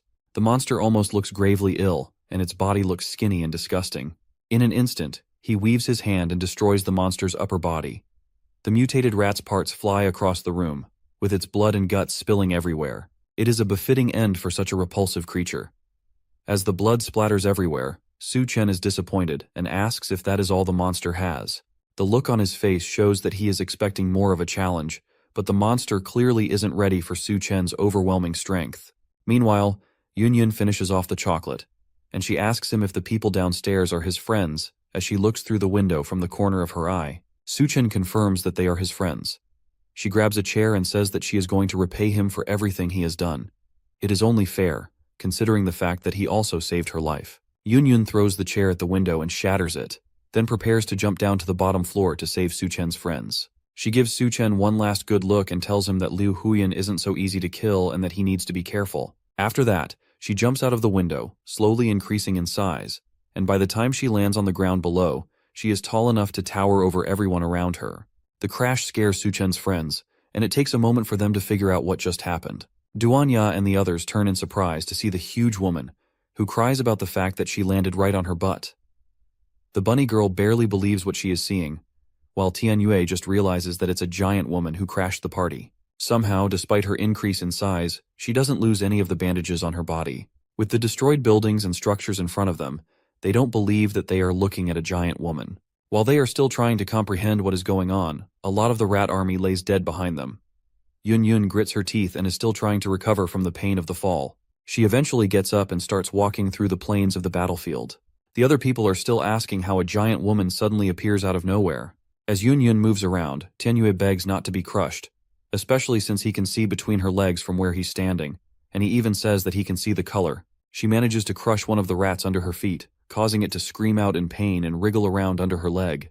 As the rat tries to escape from the giant woman's foot, Yun finally starts to realize just what exactly her new companions have been fighting against. She raises her foot to get a closer look, while the other rats gaze at her from below. The rats all look scared of the ominous aura that Yun gives off. Before she fully realizes that they are rats, they all start spilling out from the buildings and sprinting toward her. All of them are eager to avenge their fallen comrade, and they race through the now empty battlefield, grabbing anyone they can get their hands on as they make their spring. Some people try to run away, but only a few can escape, while the others are caught in the creature's paths before they get turned into rat food.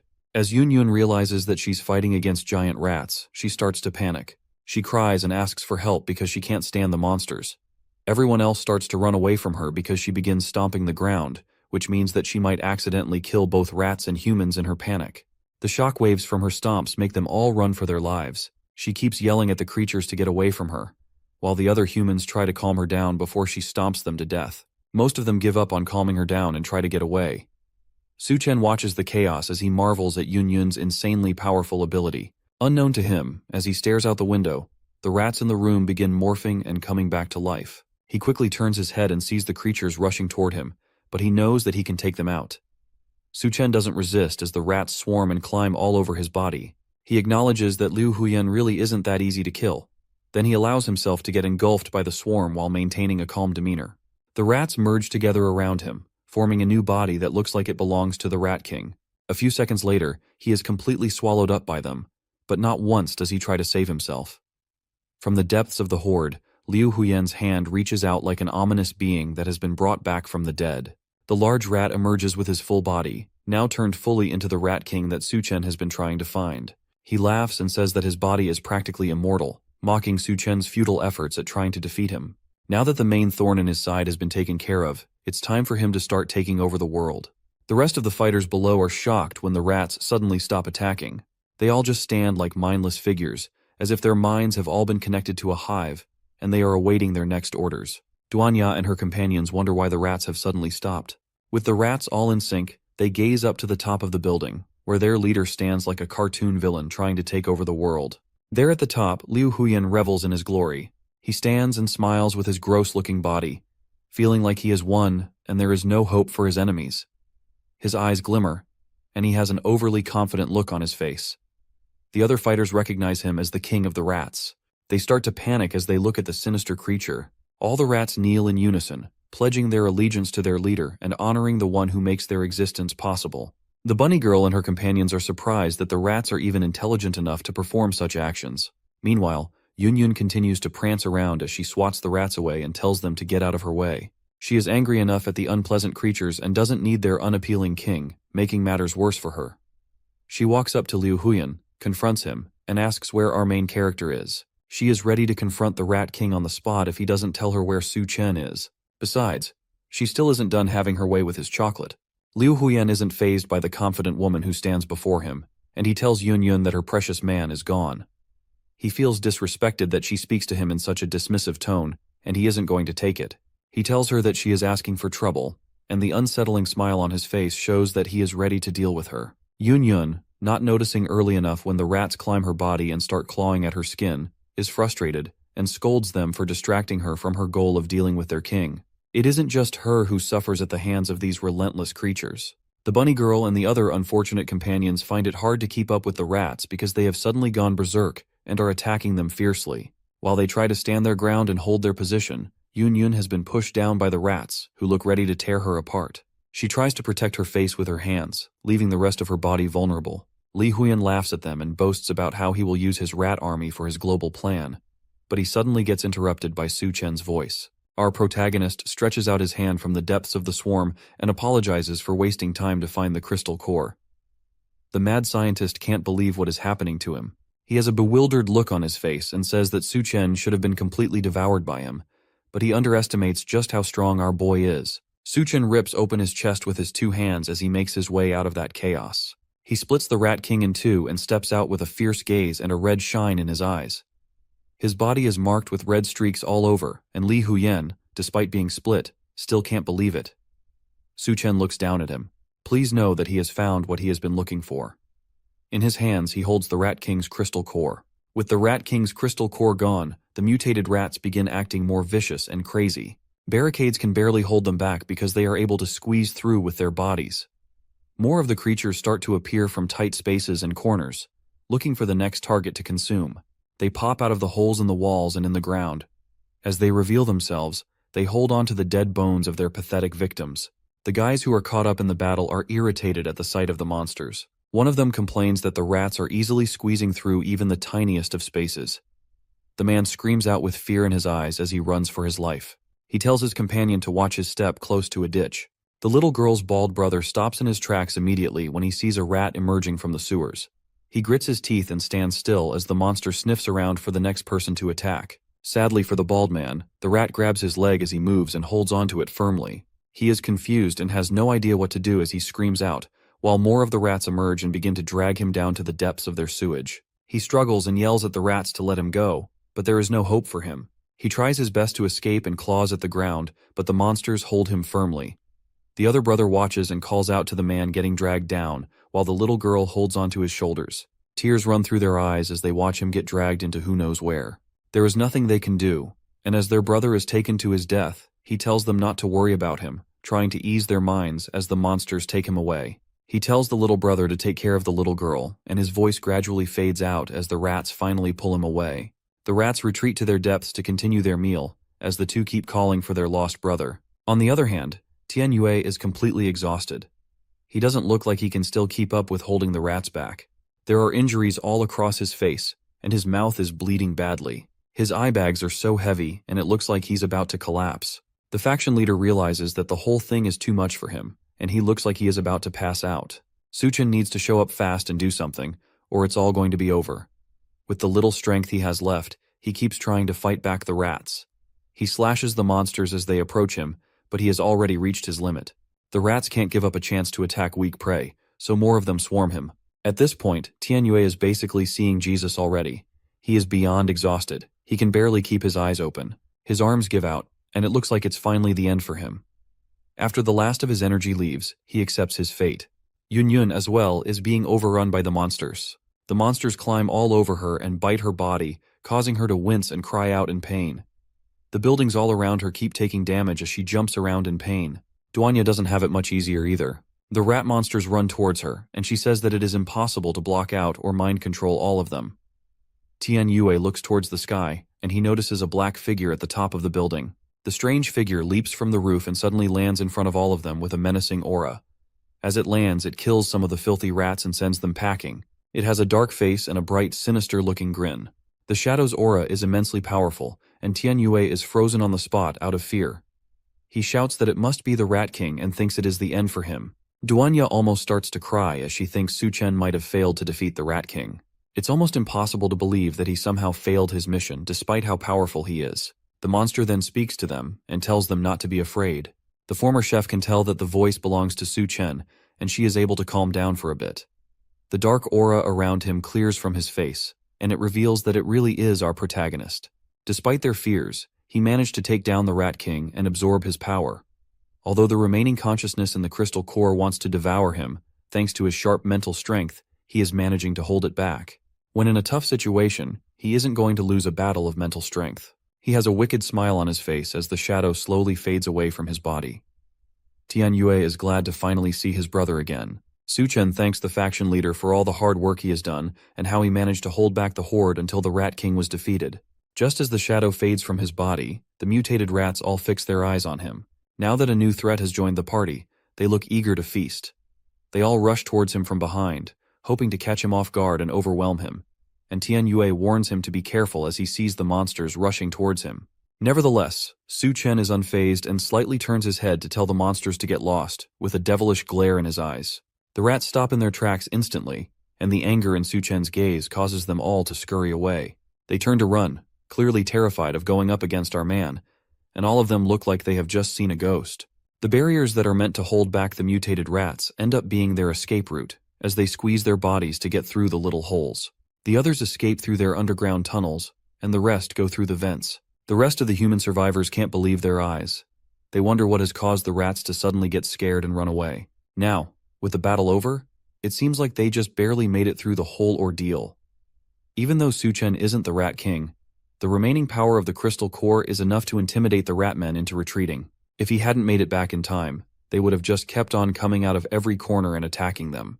But there's no time to celebrate just yet. Tianyue starts to cough violently now that his body is going through withdrawals from the scientist's drug. Su Chen rushes to hold up his brother, as the man looks ready to fall over and faint. It looks like the drugs that the scientist has been giving them are also a type of poison. It gives immense strength, just like they thought. But the more power they use, the deeper the poison effect. Su Chen desperately asks Yun what he can do to help his friend. She tells him that in Liu Heiyun's lab there is a corpse that has the answer to their problems. If he can get to it and extract a sample of its blood, then they can use it to make a serum that should be able to neutralize the poison. With a clear mission in mind, Su Chen heads back into the lab to try and find the monster that Yun described. He reaches a door deep in the building where he found the Rat King and wonders if this is the place that Yun mentioned earlier. As soon as he gets there, he notices that there is a strong, oppressing aura oozing from behind the door. Something unnatural is behind that door, and he can feel it just from outside. With no other options, he opens the door, allowing what seems to be stale, frozen air that is in the lab to leak outside. He notices that walking into the room feels like stepping into a black hole. As he walks in, he seems to pass through a thin barrier blocking the entrance of the lab. He breaks through it, but can't believe the feeling that it gives him. To him, it feels like he has passed through a wall of pure mental power. He analyzes his body to see if anything has changed, but there is none. He glances ahead and becomes confused about who he is staring at. From what Yun told him, there are supposed to be only corpses in the lab. But instead of a rotting corpse, he sees a lady sitting and working on the computer in front of her. From how she greets him, it's almost like she expected him to come and meet her. The lady turns and refers to him as her classmate Liu. Su Chen is confused as to why she is calling him Liu. She must be mistaken. After all, he looks nothing like that madman. He turns to look at himself in the reflection of one of the lab machines, but he sees that he really does look like Liu Heiyun. He immediately realizes that this must be some sort of illusion, and he has to wake up quickly. For now, though, all he can do is play along with the trick. He greets the older woman, calling her Professor Xiao, and she invites him to come and take a seat. Su Chen assumes that he has entered Liu Heiyun's memories as well, since he seems to be reliving his past experiences. Xiao then takes off her jacket, and he asks her what she is doing. She tells him that the lab is really stuffy and she needs to cool off. On the table beside them is a crab that is being experimented on. Liu explains to her that a common parasite is found in these crabs. She confirms it and says that it is a strange creature that uses its host to protect itself while coexisting with it at the same time. It's a parasitic organism called a succulina, and that's what both of them are trying to research with the crab. Or at least they were supposed to be doing that until Professor Xiao gets a better idea. As they look closer, Xiao asks if he finds the creature interesting as she rests against his back and starts feeling his chest. Liu is trying his best to keep his cool composure. She isn't making it easy for him at all, considering how revealing her clothes are. She continues to rub his chest, making him more nervous as well. The moment gets more heated when she leans in on him and says that she doesn't expect him to be so knowledgeable and also have a good physique as well. Liu gives a sly smile and looks like he is ready to make the best out of his current situation. He turns his seat around and Xiao sits on his lap, almost looking like she's trying to push him down. He tells her that she must have dressed so provocatively to try and influence him, and he's not one to look past an opportunity with a beautiful woman. She says that she prefers to practice some chemistry with him rather than work on the experiment, and the moment gets especially heated between the two. The chair Liu is sitting on is making squeaking noises as the two of them are having their fun. As they continue to fool around in the lab, Liu pins the professor against the glass window. At that moment, she looks outside and notices that the moon is looking a little strange. It's the day that the apocalypse begins, and the moon releases its blindingly hot burst into the room directly on the couple, and they both happen to not be wearing much clothing. Suddenly they are surrounded by a blazing hot fire. She screams and asks for the curtains to be closed quickly. The heat is too much for them to bear, and they wonder when it will all end. The room of fun is turned into a survivor's hole, and the two of them try to ration the little supplies left in the lab. After some time, Xiao tells Liu that they are running low on food, but she is going to take the last snacks they have. There is a small bag of junk food that would only be able to last for one person. Liu gets furious as she takes it and slaps her away before she can touch it. He stares down at her menacingly as he tells her that the supplies are more valuable than her life. The scientist looks like something has possessed him, and you could see the furious rage in his eyes. The professor shakes in fear and apologizes for taking the food, saying that she is too hungry. She can't believe her eyes when he picks up a sharp knife and decides that if he hurries up, then he will be able to get the rest of the food in her stomach that hasn't digested yet. He plans to cut her open and salvage whatever meal he can find inside her. With a firm swipe of the dagger, her blood is sprayed everywhere in the room. Xiao's dead body lies on the floor, while Liu is glad that he has found some food, despite the fact that it is all in her stomach. Later on, he also says that the rats from earlier have evolved after eating her flesh, although their crazy evolution is far from perfect. Then when he starts with his experiments, and while using her blood, he is able to make a serum and finds out that it can detoxify the poison.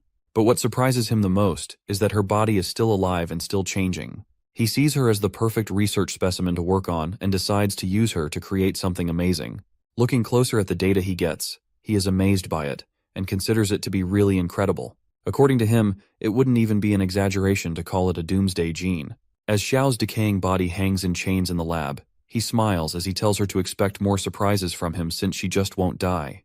Then he revs up a chainsaw while laughing crazily and proceeds to cut her up some more. Xiao, who barely looks human anymore, asks if he has found the crystal core that he has been searching for and encourages him to eat it. While he holds a crystal core in his hands and continues his maniacal laughter, she asks him why he is hesitating so much. But Liu comes back to his senses and tells her that he won't eat it because it's just a piece of rotten meat. He shatters the crystal core, which surprises her, and asks him how he finds out. Slowly, Liu's image fades, and Su Chen's face is revealed. He says that if he truly has a crystal core in his hand, she would have died long ago. She curses the fact that Su Chen had managed to escape. She finally found a suitable human for her goals, and she was just one step away from victory. But it all got taken away by our main character's insane mental fortitude. Su Chen slowly reaches for her head and says that he is going to open up her brain, but she tells him to wait. She starts crying out in anger and desperation, telling him that she is just a poor woman who'd been hurt. Then she tells him that if he wants her power, then she is willing to give it to him as long as he lets her go. Su Chen looks at her in pity for a moment and reminds her that once a Sakulina enters a host, then it takes over the host's consciousness. With that in mind, there's no reason for him to let her into his mind. After that, he grabs her head, and she tries to beg one last time, but Su Chen isn't moved. He squishes her head, causing her blood to spill everywhere. Her body starts to fade away slowly, and he wonders if it is due to the absence of the crystal core. With the crystal core finally in his possession, he is glad that there is no problem this time. Seconds later, he remembers that his original goal was to get a sample of her blood. With Xiao turned to ash, he wonders what will happen to the antidote he is searching for. Thankfully, he realizes that there must be samples of the antidote in the lab somewhere. It is said that once the crab parasite takes hold of its host, it will form root-like branches in the host, connecting various parts of the host's body and controlling their behavior. The parasitic relationship eventually results in the host becoming a slave to the crab parasite. Now, with the university completely cleared out, dozens of refugees are left wandering the streets looking for a new home. Thankfully, the floodwaters have receded, which means that streets are clear for them to travel through. But it also means that the corpses that were originally under the water have begun to mutate once more. As the group walks through the empty streets, they are told to stop looking around and to keep walking in order not to waste time. Yun Yun is noticeably nervous and scared, and she asks Duanya where Suchen is taking all the medical students. Duanya tells her that the escaped mutant rat men are lurking around the University of Science and Technology, and it is no longer suitable for human survival. The surviving medical students are scarce talents during the apocalypse, so Suchen plans to take them to the safe zone area in the next town. Yun Yun is upset because they still have a long way to walk, and she is already getting really hungry. She decides that she needs to go and find Suchen in hopes that he will give her something to eat, but Duanya holds her back and tells her that she isn't allowed to go. Yun Yun wonders why Duanya is being so overprotective and holding her back from getting food, but for the former chef, it's more than that. Duanya then tells her that since she is following them, she has to be obedient and do whatever she is told. Duanya remembers a time when Suchen once stood over her as she sat vulnerable on the floor. At that time, she was wondering what had gotten into him because he was acting strange. Suchen has a fiery look in his eyes as he grabs her and tells her not to be afraid. He is just a little hot, and he needs to cool off by any means necessary. She couldn't believe it when he suddenly kissed her, but she didn't back out of it either. After that, her body started to feel weird, and the two of them started to fool around in the midst of a night of heavy rain. Back to the present, Duanya thinks about how wild Suchen became after that moment they shared. She starts to wonder if it is a side effect of the crystal cores that he absorbs. As the group continues moving through the city, Suchen says that after the flood recedes, bacteria, viruses, and even plants will start to undergo major mutations. Many resettlement areas will also start to collapse due to a lack of doctors. Doctors are really scarce at the time for them, and if they are able to make good use of the doctors they have, then they will be able to establish their own resettlement area. Apart from being able to get their own area, even if multiple forces emerge in the future, he also believes that they will have the capital to fight against them. In addition to that, the harvest at that time was good, because Yun Yun found a method of making serums and recovery potions. Suchen believes that after Tianyue and the others are done recovering, then they will be able to give him a helping hand when needed. Thanks to his space ability, he was able to store all the research equipment and materials from the laboratory building within his dimensional space. He then wonders about the rat's crystal core that he absorbed. Not only did it enhance his berserker ability, it also increased his physical strength. The crystal core also gives him ice powers, and although he can only condense a little ice right now, he is determined to find a way to increase it in the future. As if he isn't overpowered enough, the crystal core of the half-body female mutant also adds more abilities to his arsenal. Her crystal core gives him 2 psychic abilities, but he is upset that he didn't get the power to create illusions. Tianwei notices a weird sound coming from around them, and the others get very nervous. Suchen activates his first psychic skill, which is spiritual perception. The ability probably came from the corpse's appetite for blood. His eyes turn to a sharp red color, and he grows a very intimidating aura, which allows him to see the heat signatures from the blood of living things about 30 meters around him. It is like he has turned into a heat-seeking radar. He then notices that the members of the Devourer clan were preparing to ambush them.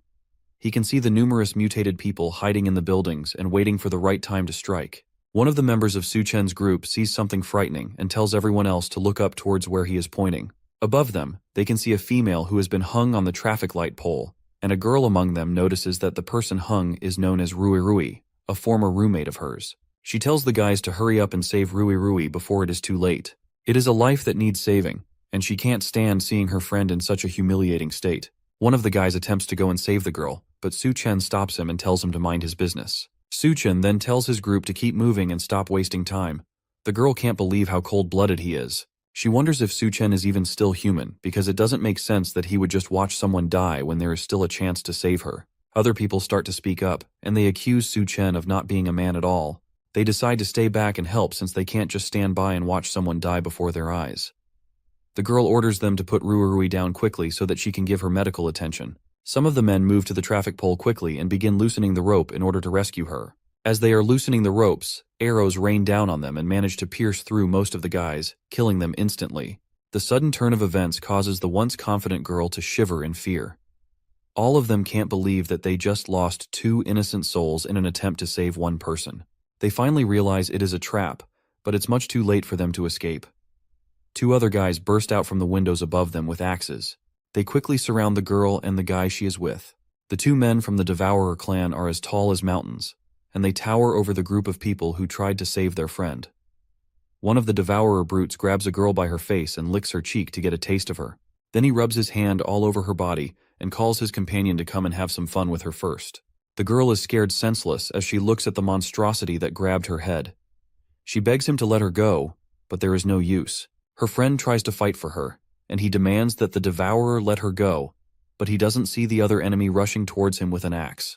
The man is slaughtered in an instant, and his blood gets splattered everywhere. As he dies, the brute tells him to accept his fate as food. The girl, however, isn't as lucky to have a quick death. The man rips her shirt apart and suggests that they keep her to breed instead of eating her immediately. The screams manage to reach Su-chen's group as they continue their march towards the safe zone. She asks him if the woman who was left hanging was used as bait, and he confirms it. But even though they've gotten what they want from the other group, that doesn't mean that they are safe yet. In fact, they are already surrounded by devourers. The guys start to panic and look around, hoping to find the attacks before they jump out. Su-chen, however, is as calm as usual since this is a perfect chance for him to test out his latest ability. Corpse control. He activates it, causing his eyes to glow a bright purple, and immediately, several undead corpses start to march out of an alleyway to attack the devourers hiding away in the buildings. This is the perfect time to make the people about to ambush them know the feeling of being ambushed themselves. The Devourer clan is immediately attacked by the rampaging horde of mutated corpses controlled by Su-chen. They have no time at all to react, but they are still able to cut through most of them like paper. These things are nothing but distractions getting in their way, and the two brutes manage to rip and tear through them with ease, sending the rest of them back and knocking out the larger group like bowling pins. But in their tussle with the mutated corpses, Su-chen and the others manage to leave undetected. The two brutes can't accept that, and they jump out of the building they were fighting in down to the streets to try and chase after them. As soon as they land, they see Su-chen calmly waiting for them with his hands in his pocket. They fell right for his trap, and now there's no hope of them escaping anywhere. The two brutes are excited that there's one more person waiting to die, and they decide to kill him first. But Su-chen isn't bothered. It's too bad that the Devourers don't have crystal cores, unless he would have personally taken them out. Since they aren't worth his time, then he'll let the mutated corpses play with them instead. As he says that, several zombies rush out of their hiding places and surround them again. This time the numbers are way too large for them to just brush off like they did before, and they are forced to fight for their lives. Meanwhile, in Hecheng, Su-chen's group of survivors finally makes it to the safe zone they've been traveling to this entire time. A loud voice asks them what they are doing and why they are trespassing in their safe zone, and Duan Ya, who's leading the group, responds that they are travelers from the University of Science and Technology seeking refuge in the safe zone. Suddenly, a man leaps off the top of a building and lands in front of them. The man has a threatening aura and does not look happy to see them. Apparently they don't accept trash in this place, and anyone who he doesn't recognize is trash, so he tells them all to get lost. Duanya tries to use her mind control powers on him and asks him what gives him the right to deny them entry when this is a safe zone, but her powers don't seem to work on him. For a moment it looks like he's under her control, but he's able to snap himself out of it with a few light taps to his head. Duanya realizes way too late that this man must be an able user just like them. The brutish raises his axe and leaps into the air to finish them off, but someone jumps in to defend them just before the large man can land a hit on Duanya. It's Xiao Feng, and just like usual, he's fighting to protect people. He tells the larger man, whom he calls Captain Sun, that these people are only seeking refuge, and there is no need to attack them. Sun doesn't care since these clearly aren't normal people. After all, normal people wouldn't be able to make it through the Devourer clan's territory so easily. He suspects that they must be spies sent from the Devourer clan to infiltrate them. At this accusation, Su-chen finally appears from behind the group to meet his old friend. He tells the brutish Captain Sun that if he doesn't want them, then he will just take the dozens of doctors he brought along with him to another safe zone. That catches all the guards' attention, and they didn't realize that there were doctors in the group. It's very rare for a single doctor to survive for so long in the apocalypse, and they managed to bring dozens of them all at once. Xiao Feng is excited to see Su-chen again, and realizes that these must not be ordinary survivors from the wasteland. With his old friend there, these can't be spies from the Devourers either. He decides to swear to his life that these people are his allies, and he will personally take care of them. Since Su-chen is in the group, if he says there are dozens of doctors, then he can't be lying. With what Su-chen has pulled off in the past, Xiao Feng would believe him even if he said he had thousands of doctors. With his own soldiers' words as backing, Captain Sun has no choice but to let them in. After all, if they have doctors with them, then they no longer have to bury patients alive anymore, and the sick among them can get proper treatment. Captain Sun walks away, clearly disappointed that he doesn't get to use his giant axe today, but before he leaves, he tells Xiao Feng that if these supposed doctors can't cure the patients, then he will have to take responsibility for the consequences since he's the one that vouched for them. With the captain's permission, The other soldiers lead Su Chen's group into the safe zone, while Xiaofeng hangs back to apologize to his old friend. He asks our protagonist not to take offense and tells him that Captain Sun is just like that. Su Chen isn't bothered, however. After all, he has dealt with his own fair share of annoying people throughout the apocalypse. Putting that aside, he came with his large group of doctors at the right time. The safe zone has had some strange patients who definitely need a doctor's help. The soldier leads them to a warehouse deeper in the safe zone, where they keep the dying and the ill together. In the very back of the warehouse, he shows them the corpse of one of the victims of the strange condition affecting the camp. It's a woman who looks like she has been long dead. Her body is covered by hundreds of small white mushrooms that look like they were growing straight out of her body. They don't know what is causing these things to grow, but cleaning them off only causes them to grow back faster, and each time, it makes the person weaker until they eventually pass on. Su Chen immediately knows that she has been infected by some kind of mutated fungi. The plants are also mutating as well as the people, which means that they can infect and control people. He advises that they warn the others to be careful of young plant shoots and to make sure that they don't get pricked by them. Duanya takes a closer look at the plants growing on the young woman's body and realizes that they are using her for nourishment. For now, all she can do is take a sample of it and try to analyze it so she can develop a cure or medicine for the infection. However, this is just the beginning of the rapid mutations that will take over the world. If these newly mutated plants aren't cleared out, they will quickly grow and start attacking humans. When that happens, the Devourer tribe will use the opportunity to attack the safe zones, and many people will become livestock for them. Because of that, the Devourer tribe will become stronger. And that definitely isn't in Su Chen's best interest, which means that he has to do his best to protect this safe one so he can use it for his own needs in the future. For now, though, it would be best for him to check out the situation and make sure that everything is secured. As he's considering his next move, a loud noise comes from somewhere else in the safe zone. It sounds like a van, and someone on top of it is shouting for people to get out of the way. It's the Lord's son, and he's driving recklessly through the streets. On top of that, he's firing a gun in the safe zone and attacking innocent people for no reason. Despite all of that, Xiaofeng's team isn't doing anything to stop him. The soldier tells Su Chen that his team has already been disbanded. It's probably because they let the newcomers into the city despite the warnings from Captain Sun. On top of that, this isn't the first time that the city lord's son has caused chaos in the city. He believes that the elderly and children don't matter, and they are useless to the safe zone. Because of that, he casually goes around running them over and shooting them down, and because of his status, there's nothing they can do about it. As he's driving, he notices Yun Yun, who's looking over an injured person lying limp on the street. He pulls his car to a stop beside her and cockily asks if she wants to get in his car with him. If she follows him, then he can take her to get something good to eat. Yun Yun slowly gets up and tells him that she's so hungry that she can't walk anymore, so if he wants to take her out, then he's going to have to carry her. The Lord's son happily agrees and calls her over so he can carry her, while Xiaofeng gets ready to confront him. Su Chen, however, holds him back, knowing exactly what Yun Yun has planned for the Lord's son. As long as he can carry her, then he can take her wherever he wants. As soon as he agrees, Yun Yun smiles deviously, then leaps off the ground into the man's waiting arms. But just before she lands, she grows rapidly to her largest size and smiles down at him as she falls. The Lord's son realizes the situation just in time and manages to avoid getting crushed by a giant woman. Her new size rips her jacket into pieces and makes her heavy enough to destroy the man's car. Unfortunately for him, he isn't fast enough to completely escape and ends up with a crushed leg. The noise of the crash alerts everyone else in the safe zone, and they make their way to the source to find out what happened. Meanwhile, the Lord's son screams as the pain from his broken leg hits him in full force. Yun Yun looks down on him and luckily tells him that even when he's given the chance to prove himself, he still turns out useless. Then she steps on his already broken leg with her giant foot, causing him to scream even louder. The sound attracts the soldiers from deeper in the zone, and they hurry to check on him and ask what happened. He immediately points an accusing finger at Yun Yun, calling her a monster since she turned into a giant woman and broke his leg. Duanya steps in and uses her mind control ability to warp the memories of the people around them, and they turn on him immediately. They tell the young master that he actually fell out of his car and broke his leg himself. Thanks to Duanya's mind control, they all turn on him, and they are convinced that they saw him fall with their own eyes. The young master figures that they must all be involved in this somehow, and they all did this to set him up. With no other choice, he calls for his father, the Lord in control of the safe zone, to come and help him out of this mess. Captain Sun chuckles menacingly and figures that this interaction will be fun to watch.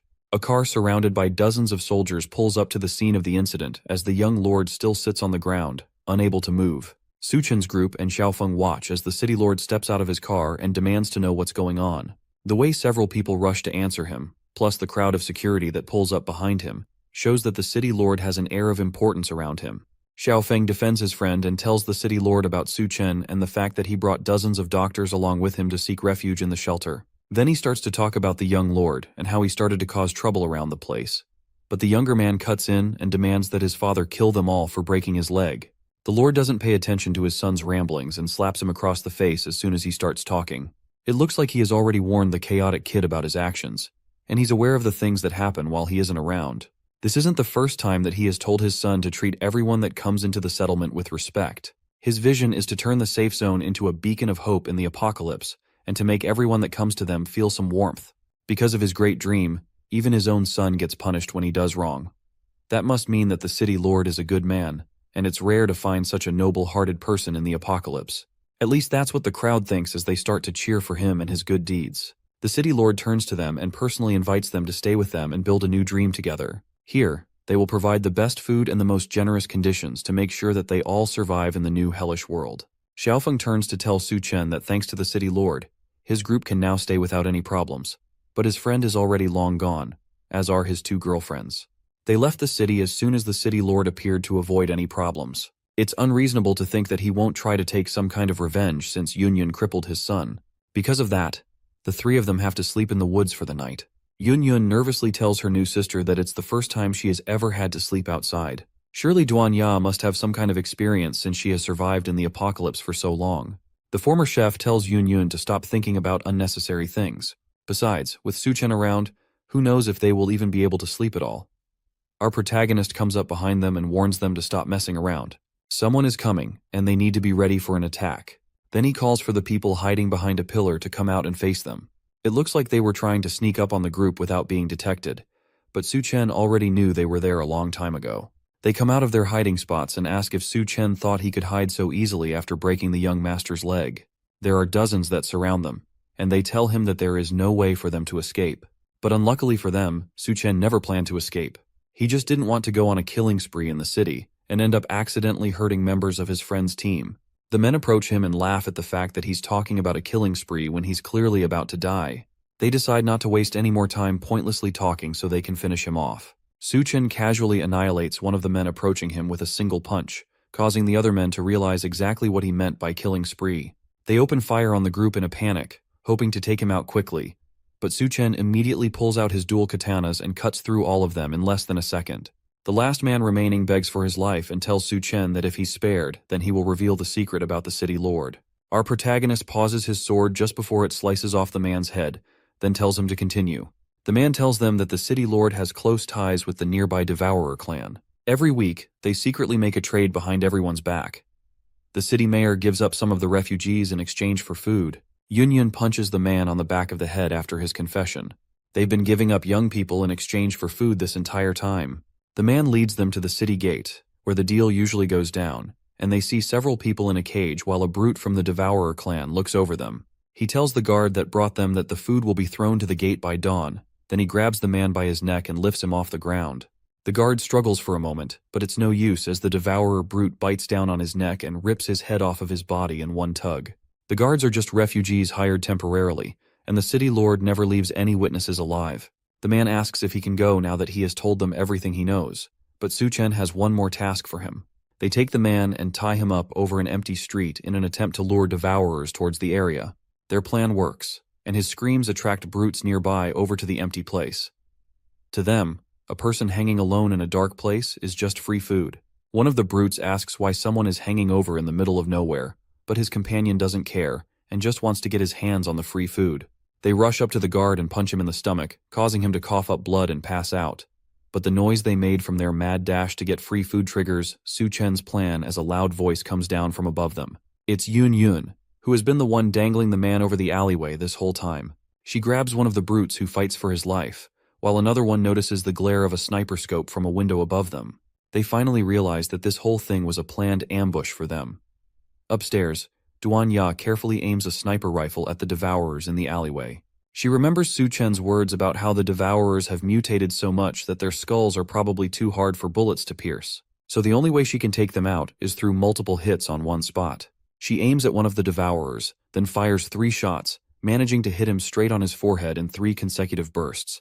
Meanwhile, the other devourer still fights against Yun Yun's giant hand as it threatens to crush him. He doesn't notice Su Chen casually walking up from behind until he feels a hand on his. It's too late. Our protagonist places a hand on the brute's head, crushing it instantly, and then they go on to take out the entire group. With the Devourer clan's main force taken out, Su Chen and the 2 girls take all the food that was meant to go to the city lord for himself. Then they head to a house that's still in surprisingly good condition despite how unforgiving the apocalypse has been. Inside, he summons a bed from his inventory as well as more food to create a feast for him to enjoy with his 2 girls. Duanya tells him that if he wants to own a settlement base, then he can just find a different place and conquer it as his own. There's no need for him to get mixed up in the mess between the city lord and the Devourer clan. While that is true, building a base takes a lot of time and effort, and he's not good at that sort of thing. For the actual management of the base and its welfare, he's going to need someone reliable who has experience working with that sort of thing, and that person just so happens to be inside Hecheng. As they talk, Yun Yun appears wearing an outfit that doesn't leave much to the imagination. She sees both Duanya and Su Chen lying on the bed and asks why they decided to start without her. Su Chen lays down on the bed as the 2 girls climb around him, ready to fool around. Thanks to him, they have been able to live like humans since the beginning of the apocalypse, so tonight they plan to return the favor and serve him well.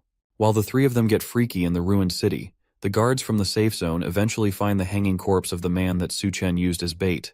The city lord Zhang mistakenly takes that to mean that the deal with the Devourers went wrong, and he rushes to the Devourer clan to find out what happened. He asks the Devourer leader what happened, but the mutated man asks him the same question. In the aftermath of his deal, he lost 3 of his warriors, meaning that they weren't the cause of the attack. Despite that, the Devourer leader demands that they double the number of people that they send over as compensation for their losses. If he can't do that, then his deal with the Devourers will be cancelled, and they will attack his precious settlement. The city lord agrees to his demands, and Su Chen decides to burst into the party and make his presence known. Our protagonist has seen everything he needs to see, and it looks to him like the city lord doesn't even bat an eye while trading with other people's lives. The Devourers surround Su Chen once they realize that he's the one who killed the 3 Devourers sent to retrieve the people.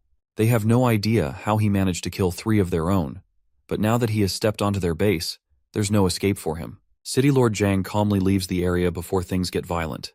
As far as he is concerned, Su Chen might as well be dead for stepping into the Devourer clan's home territory. He rushes back to the safe zone to try and wrap things up quickly before it turns into a mess that he can't handle. He goes back to the safe zone and announces to everyone that there is a traitor in their base. He points the blame at the outsiders that Su Chen brought over and accuses them of pretending to be doctors so they can infiltrate the base. He claims that in reality, they were secretly kidnapping refugees to trade with the Devourers for food. Since Su Chen ruined his plans, he has to be ruthless to make sure that no one goes against him again. The people in the settlement immediately turn their angry eyes towards Su Chen's group. They prepare to attack and kill them, but a loud voice stops everything before a riot starts. It's General Gao Yue, and behind him are Bei Chang and her brother. He comes in to defend Su Chen. From what he knows, our protagonist is a trustworthy man who has proven to be capable on multiple occasions. Since Su Chen brought them here himself, then they shouldn't be the problem.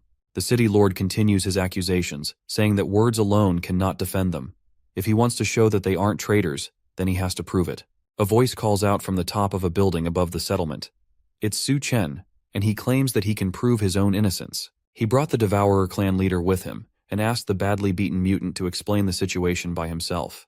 The clan leader confesses that City Lord Zhang is the one who has been making the deals with him this entire time.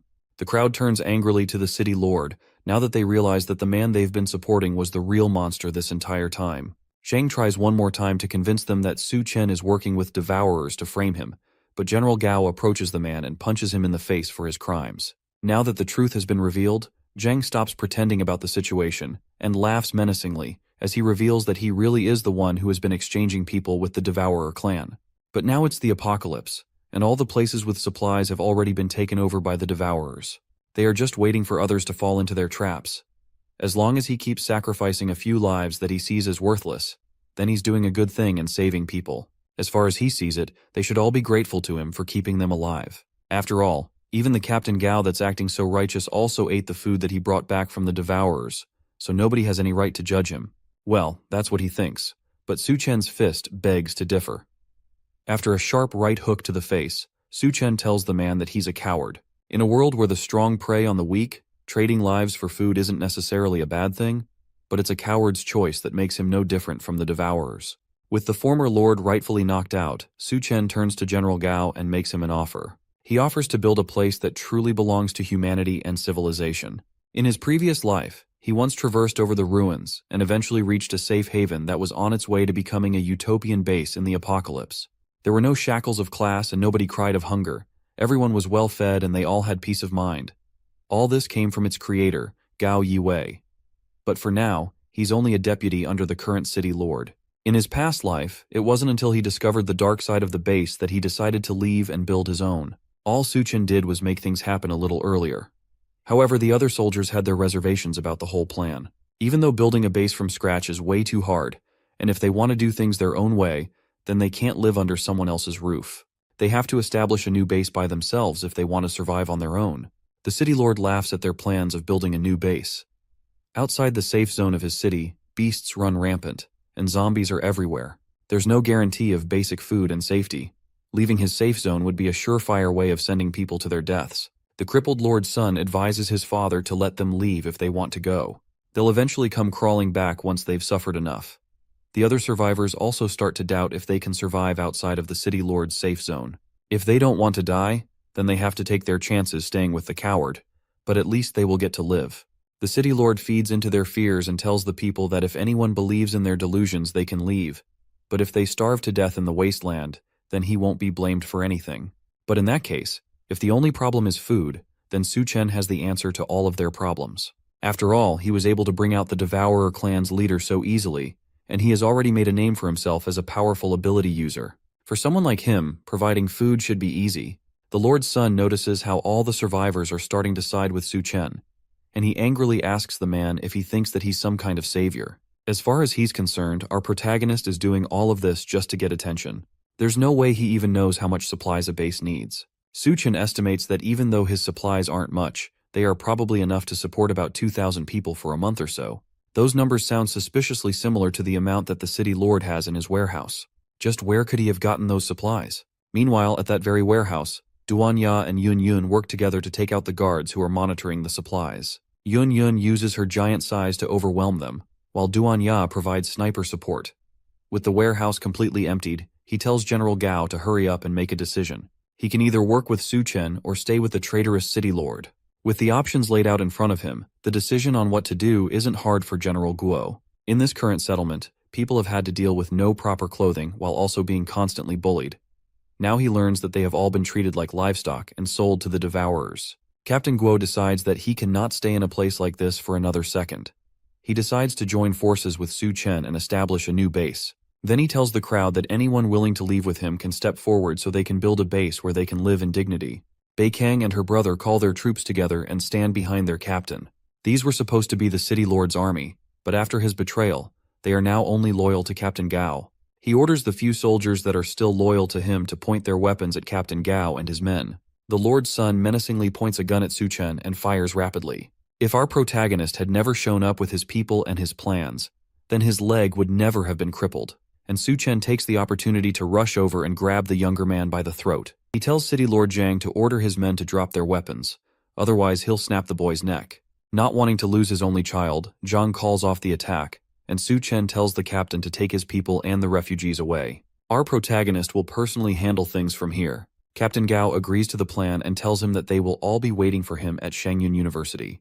With everyone gone, the city lord asks for Su Chen to release his son so they can both take a step back and talk it out. That is simply a plan to get Su Chen standing alone so that a sniper stationed on the roof of an opposite building can take him out. Our protagonist sees through that and orders Duan Ya to take out the sniper. In a second, the sniper's head pops like a balloon. With the sniper dead, Su Chen finally lets go of the city lord's son. But right as the father catches his son, he notices a grenade in the younger man's mouth. Just before it explodes, Su Chen asks Lord Zhang how human flesh tastes. Zhang barely has a second to respond before the bomb explodes, killing his son and leaving him shirtless and angry. That confirms Su Chen's suspicions from his past life. The former city lord Zhang Jianshu is a devourer hiding among humans. He's a level 2 devourer, which means that he's too much trouble for Su Chen to take on right now, but next time he won't be so lucky. Several days pass after General Gao leaves with his new followers to form a new settlement. A raid team storms into a warehouse, ready to gather up all the supplies that they heard would be inside. Except instead of the swarms of devourers that they expected to be there, all they find are corpses scattered along the ground, and it looks like all the devourers have already been killed. The soldiers walk up to the supply truck, and despite looking like it has been driven through the desert, its gas tank is full. It has more than enough fuel to drive all of them back to the new base. Suchen wasn't lying when he told them that there was a truckload of supplies in the building. Captain Sun is disappointed that there wasn't a big fight like he was expecting. This mission is too easy for someone like him, and it's nothing but a complete waste of time. One of the soldiers tells Sun that the general gave the more important missions to Su Chen, even though those important tasks used to belong to him. That ticks the large man off, but he's sure that Su Chen is just a pretty boy with no skills. There's no way he will be able to compete with a trained soldier like him for credit. Back at the new base, Yun wonders why Captain Sun hasn't returned yet, despite the fact that all the devourers in the warehouse were killed by Su Chen a long time ago. All they had to do was get to the supermarket and drive the truck back. Even someone as brain-rotted as Captain Sun can handle that. Yun isn't worried about him at all, and she's more concerned about the medical care of the refugees that Su Chen tasked them with. As they're talking, Duan Ya notices the truck driving back to the base. She advises Yun to shrink down since once they get close, it'll be hard to use her mental power to cloak her size. Captain Sun reports back to General Gao, who's managing the base. The supplies have been secured and delivered, and the base can now have food. The few survivors nearby hear that Su Chen's advice about the trucks was real, and they start to praise him. There were doubts on if he would actually be able to solve their food problem, but it looks like they didn't have to doubt him at all. The more they mention Su Chen, the more upset Captain Sun becomes, and he convinces himself that all the pretty boy is doing is brainwashing people. Eventually he'll slip up, and all the fame will go back to the one who deserves it. Suddenly, one of the soldiers rushes over and reports that there are signs of devourer tribe activity near a hospital to the south. It looks like it's a tribe of a few dozen, and they look ready to attack. Captain Sun smirks, knowing that this is his opportunity to show people who the real protector is. Meanwhile, Su Chen is still out on his mission with Bei Chang and Xiao Feng. Their plan is to raid a military base near their base. The entrance has long since been flooded, and it has become a death trap full of mutated corpses. Even if they manage to get it, there are only 3 of them, and they won't be able to carry all the supplies out with them. Su Chen tells them not to worry about that for now. All they need to do is take him to the armory. Bei Kan agrees and decides to personally bring him there. After all, she has been to the base before. But first, to get there, they need a vehicle. Su Chen uses his space ability to summon his car, and the 2 soldiers almost panic at how random his ability is. He tells them to stop talking and get in the car so they can get there in time.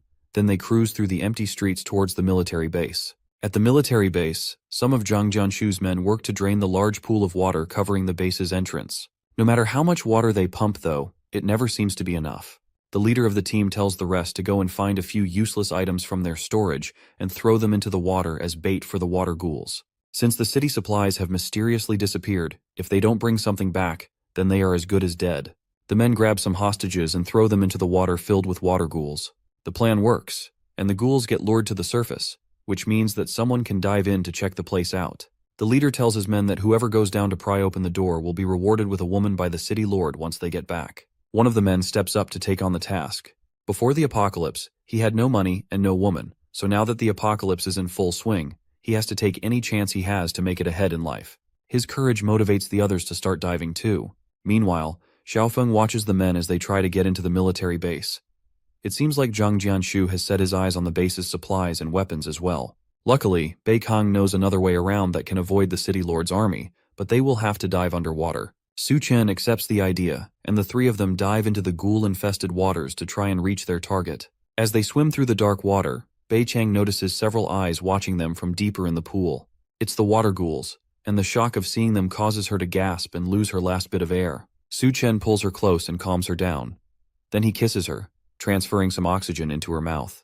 That manages to save her from drowning, but the water ghouls take the opportunity to attack them while they're down. Su Chen uses his ability to stop them before they can attack, and they all stop dead in their tracks, almost like they've been hypnotized. His eyes glow red, and Bei Kang realizes that he is somehow controlling all the water ghouls with one of his abilities. The ability wears off, and some of the ghouls start trying to attack them again. Su Chen manages to hold a few of them and tells Bei Kang and Xiaofen to escape while he handles them. They rush to the surface and manage to make it out of the floodwaters into the military base.